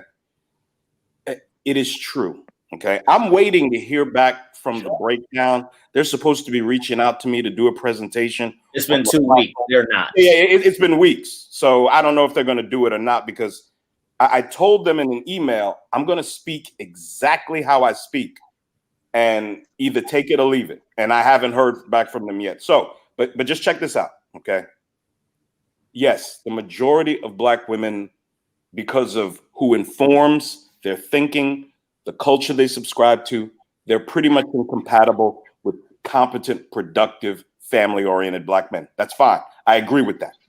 Now, we're going to have to admit, brothers, there is a small contingency of Black women, mainly young, very young Black women, who see the carnage and the wreckage that is their aunt's life, their mama's life, their sister's life, their cousin's life. They don't want any parts of it. These women, now listen, just let me finish. There are some Black women, some that are actually looking for answers. That's why you have some, not saying all of the sisters in this space are here to get answers, but there are some that genuinely want answers. There are some that are prepared to acknowledge that they're supposed to get the vast majority of their answers in life from us. And they're looking for answers. Now, do you throw those women away? That's what you have to ask yourself. Well, let me ask you something. Yes, you throw them away. How does that grow, man? I want to respond to your previous point, but go ahead and ask Little Big Nate your question. This is GMB. Look, man. Let me ask you. how many of these women do you come in contact on a daily? How many of these women do you see in these women's spaces that's looking for this type of leadership and direction and guidance? You understand what I'm saying? How many of these people did you cross personally? You understand what I'm saying? Sir, GMB, I got custody of my daughter when she was 2. I raised her into adulthood by myself. Well, She's one of them. You see, now you're talking about a person. He's You asked for a woman. You asked for a woman, GMB. I gave you one. And I know a couple more. They're very young. They're very young women. They see all of this hell. They see their friends arguing with their baby daddies on social media. They see girls crying. They see girls saying, I'm going to kill myself this weekend. There are young black girls that don't want any part of this, GMB. I think you're missing the point of his question, and I'm not kissing his ass, whatever. What he's basically saying is that the bulk aren't on that level. So, and to what Cyber Lion said, and I want to immediately respond to Grown Man Business, but I interrupted you rudely. My bad, Cyber Lion. Listen, here's the real thing that isn't discussed. I'm talking about stateside. I like to preface it with stateside black women because there's a distinction between them and other women. This is not to say that they're all like that. All the women in my family, except for one, were not single mothers, okay? So I'm talking about my cousins and aunties and all that kind of shit. But enough of that self-promotion. Here's the thing. Everybody talks about this, oh, the women should like the great characteristics in this or whatever. And yeah. I don't care. No. I'm not saying Lil Big Nate, I will be telling Obsidian this shit, whatever, okay? But they have sexual needs and urges just like brothers do. So they judge. I'm sure we've all heard of the topic or the term dual mating strategy. And that dual mating strategy is very simple. There's a man that fits their sexual needs. There's a man that fits their husband, or the term is husband material. And I forget, or big dick energy, or fuck, whatever the fuck they say. They make two distinctions and they figure like, well, shit, I don't want to be like my grandmother was or whatever, dealing with, I'm saying from their perspective, you know, that same grandfather that took care of the whole household, including his granddaughter's kids, out of wedlock's kids, whatever, but they don't want to deal with that repressive shit where she always serving him as soon as he comes in. So they gonna do their little hot girl summer thing for 15 summers or 20 summers, or at least till they body hold up. Nobody talks about, hey, maybe it has something to do with the so-called Pookie and Ray Ray, and I'm gonna go against even my tribe. And by the way, I'm in shape, so I don't even worry about this shit. A lot of these dudes who are on the flip side of things, or who they're not sexually appealing to these bitches to whereas they want to listen to them. And that's why I say, and this is where I agree with grown man business, is fuck these goddamn bitches. Man up on your goddamn mission. Yeah, bro. I've said several times, the vast majority of black women, there's nothing you're going to be able to do with them. Right. So, let me finish. Go ahead. So, how many dudes have the fucking mental fortitude or ego to be like, you know what? Fuck y'all bitches. Y'all ain't fucking with me. And then if you bring in, I mean, nigga, let me tell you from my personal life. I came in with an Ethiopian shit, and they're like, you can't fucking with the bitches from the hood. No, I'm not. You know, I'm like, and this is the original black woman, but they try to shame me on that shit. But I was on a game long before social media back then. But my West Side Detroit nigga ass was able to attract those type of bitches because I was that type of dude that was on his own shit. Right. What happened? Look, gentlemen. Let me finish. Very briefly.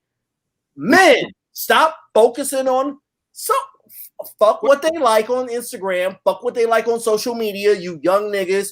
Fuck with this. Focus on your shit. Yes, sir. That's what I've been. I've been saying that. My only contention is you can't say every single one of everything is garbage. I can't sit there and let somebody say 100% of everything is garbage. Nate, you're gonna have to come up on my panel next week, bro. We're gonna talk about this shit. Wait. Let me finish, please. I'm gonna go on mute. Gentlemen, let me finish. Again, if we're being logical, reasonable men, you cannot say 100% of anything is trash. We never. No one. Let me finish. No one's telling you to go sift through these black women to find the least damaged one to be with. No, don't put words in my mouth. I did not say that.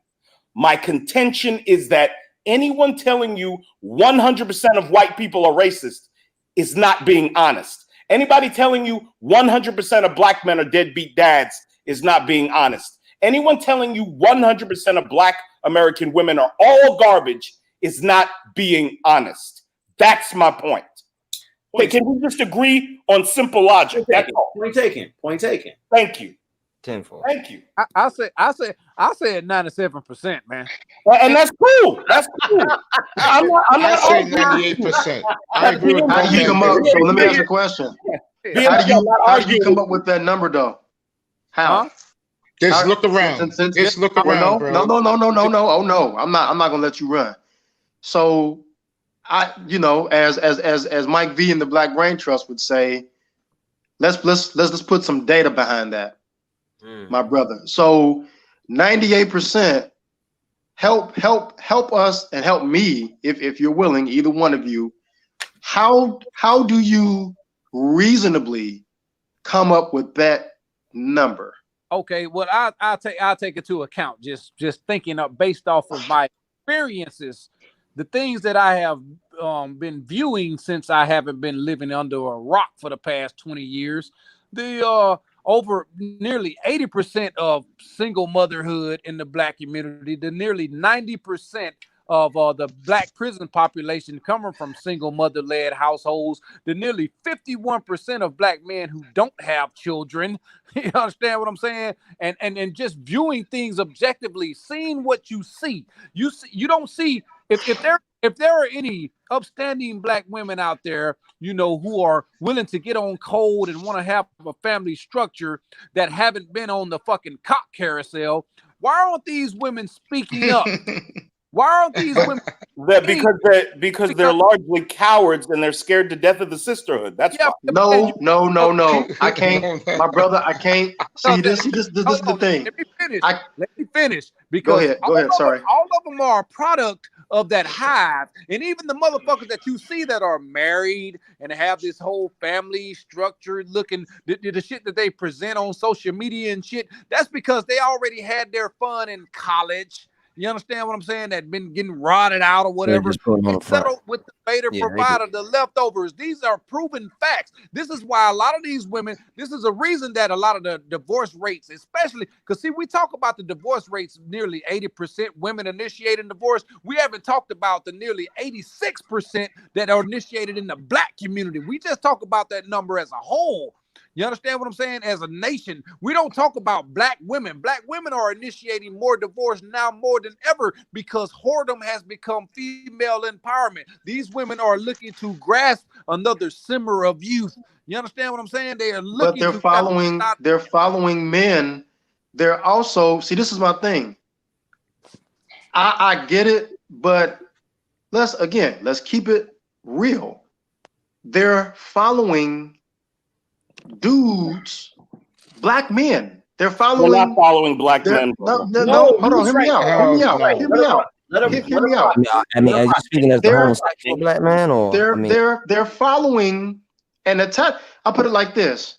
Okay. These percentage of black women who we're saying is this ginormous 98.9%, 99.9% bad. Which these numbers, this math is blowing my mind, right? Because they're attaching themselves. They're not attaching themselves to a guy like Gabe in information technology.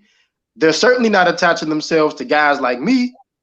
They're not attaching themselves to guys like you, unless a few of us are hitting and running in the back alleys when nobody's looking late at night at 3 a.m. in the morning, putting babies in them. So if they're not attaching to decent black men, then who they having babies with? I can explain it. It's very simple. I can explain it. I know I jumped in front a little bit, Nate. Real quick, it's very simple. Fellow YouTuber Ron Wills, who I am disagreeing with a lot lately. I am saying that. Man, Aunt be on some other shit. I be checking out Aunt, man. He be on some other shit now, man. Yeah, right. I know. Right. Exactly. So you feeling me on this? But he wrote an article 2 or 3 years ago. He said black women create the men that they complain about. And while he didn't cite this specific point in the article, then I'll pass the mic and Nate, you can roll or whatever, or anyone else. Man, how many of y'all cats have seen sisters as we were coming into adulthood, you know, when we were in our 20s, or I'm speaking for the grown man business, Lil Big Nate, myself, but for you other brothers, you probably were coming through this where they made sure, oh no, your earring need to be right or whatever for this baseball picture, you know, that kind of bitch ass bullshit. And truth be, how old are you? I'm 48. I'm 48. You're 48. So I'm 41. Okay. And I can tell you, most of the hustlers, cat pillars, and dealers that I came up around in my area at 41, and any of the guys in that genre of era, most of them dudes came from single mother black households. They came from single. They came from single. They came from single mother black households, and their mothers might not have been in a marriage or situation with the father that worked, but they had turned it around. They was doing the right thing. Them niggas chose to follow other niggas, or they were scared of other niggas, so they chose to follow the fucked up path. See, good women don't say too much because they're pretty much doing their own thing. Okay, do you agree, Cyberland? Jose, hold on, Nate. Just quickly. Cyberland, do you agree women in general are followers? Yes or no? That's a fixed question, and I'm going to be very careful. It's just a yes or no. Are women again? I'm gonna address it head on. See, this is something people don't do. Okay. Your question is you're talking to a computer scientist, so okay. Your question is a set query for me to answer it a certain way. I know where you want to go, and I'm not saying you're right or wrong going that way. What I'm telling you is I'm wise enough to know there's certain questions I'm not going to answer it that way. Where are the women leading charges on different issues or different perspectives? If we're going to go into this and we're going to use the computer language or what have you, conditional statements of, well, women from social services think this way, so we're going to use this conditional statements here. And women from customer service, oh, wait a minute, that's 75% of them. Okay, you really get the number from. I'm just simply saying, women. Okay, fuck it, fuck the question. I'm sorry, they're naturally followers. So I'm sorry. That's bias, my brother. That's bias. What the leaders are, whether they're right, wrong, or what's unpopular, or what's on the jumbotron, or what have you. Hey, man. Hey, let me jump in here. That's bias, my brother. You're being biased. Bias is the culture that they followed on the jumbotron, so you can't say it's biased. It is biased. You're being biased. You're being. This is what I'm saying. It's no disrespect to you, but you're being biased. I'll put it this way: my woman is not a black woman. She's Asian, but she's not an Asian woman simply because I don't want a black woman. Look, man. Hey, give me 1 second to chime in because I'm about to get up out of here, man. Go ahead, brother. Tell you something. Throwing your education and all this other bullshit. That shit was completely unnecessary. Who threw that? Where did I do that, brother? You know, I became computers. I'm a computer science and all that. No, look, bro, don't do that. I didn't throw it, brother. I didn't throw anything at you. I'm just saying. I threw nothing. I did nothing of the sort. Question, and you came up with that. Go ahead. But again, hold on. So as a fellow black man, this is my thing. We should be able to have an intelligent, like we're doing. Hold on. Just hear me. Just please hear me. We should be able to have a conversation with me mentioning that, and my fellow brothers shouldn't feel some type of way and get offended when that's mentioned, because I don't need to throw credentials at anyone. I keep it 100. Why even mention that? You could be a janitor at a convenience store, and it doesn't. Right, and I could have easily said that I'm a janitor. Why do people have to feel? See, that's the one problem that our brothers have. We're too quick to get offended by someone else in our own community for whatever reason. Any one of you guys could have said I'm a rocket scientist. So I'm not going to sit up here and say, well, you didn't have to say you was a rocket scientist. I'm listening to what you're saying. You attributed it to your point to try to make I did not. More knowledgeable. I did not, my brother. I didn't. And that wasn't the intention. And I'm telling you squarely it wasn't. I mean, whether you believe it, whether you want to believe it or accept it, that's on you. But I don't do that. I don't do that, my brother. I don't. Or you are more educated. You are more. I don't get into that, my brother. I don't. Cyberline 7 doesn't get into that. I don't do none of that, my brother. I'm telling you how his mind was going to perceive the question. But this is what I'm telling you again. Whether you want to accept it or not, I don't get off into all of that. So I just told you as a man. I just told you that I don't do that. Cyberlight, in all due respect, I asked a simple question, and girl, man, I know you got to go. All I just simply asked, are women followers, yes or no? And you said, well, you're putting me in the box to whereas I have to give you the empirical. No, because I knew what your question. You were asking a 0 or 1 question. You were asking a 0 or 1 question. And so again, as a man, if I see that you're asking a 0 or 1 question, and I have enough common sense, since you mentioned the education, if I have enough common, and this you have to understand, just because you were asking the question, you black or white? Are you black or other? Or do I have to put a conditional for the other? Are we gonna really get into this bullshit? I mean, that was the binary code. So are you male or female? Here you go. Here you go. So hey, hold on. Listen to this. Guys that know me know I don't get into I don't do the bullshit. I don't disrespect other men. I'm not just hold on, hear me out, because now you got a face and eyes. Okay. So I go heads up and I address it straight on. But what I won't do, and what I'm not gonna do, is I'm not gonna turn to the left and try to play you. I'm gonna keep it 100.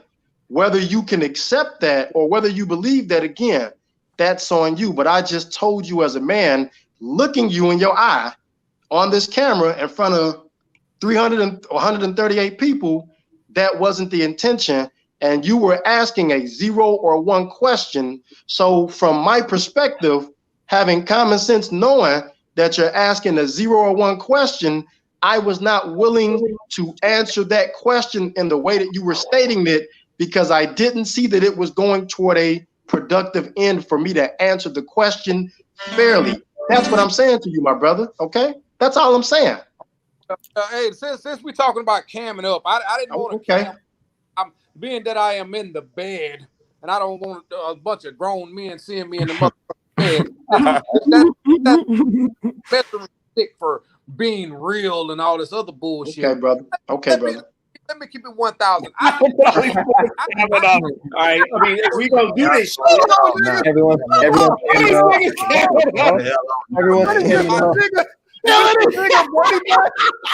Is this the nigga Brady Bunch? I can't leave you niggas. I got all these niggas. I'm looking like a motherfucking YouTube Boys to Men video out here, man. What the hell are you niggas doing, man? What's going on around here, bro? That was fun. Hey. Video, man. Hey.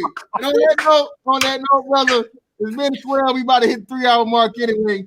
Y'all, I don't know why y'all niggas always want to fight each other or whatever. Hey, not fighting each other. I don't, man. I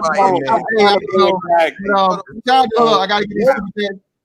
Shout out to Gabe for the 10-man salute. It's fantastic. I don't know what's going on, but salute. Hey, man, you know it's always something great going on, man. We just did a motherfucking R&B video promo in this motherfucker. Shout out to Council Murray for the $4.99 again. Thank you, brother. Can't even answer regular questions without semantics and being long-winded in the ministry now. Hey, man, it's just part of the process, man. I blame Edward Anderson, man. Shout out to Councilor Murray. Edward Anderson of the long wind, man. But EA on some other shit too, though. Yeah, man. Hey, man. I still got whatever on. I still got whatever on Edward Anderson in a talking contest versus anybody, nigga. Anybody, preacher, fucking professor, anybody, gossiping old grandmama, anybody. I got my money on Edward Anderson. But anyway, man, greatly appreciate you guys for coming in through here. You gotta stop this bullshit, letting motherfucking white folks talk for black people. Reverse racism is around the corner. That shit has been proven now. And like the brother said here, hey man, get ready. All right. I'm not saying that it's being afraid or being scared or anything like that.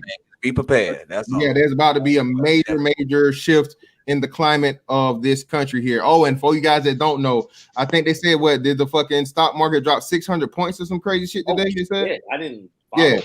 You know what that was? You know what that was prime for? Fantastic. I watched Apple. If any of you, I'm glad you said that. Wow. So I watched Apple.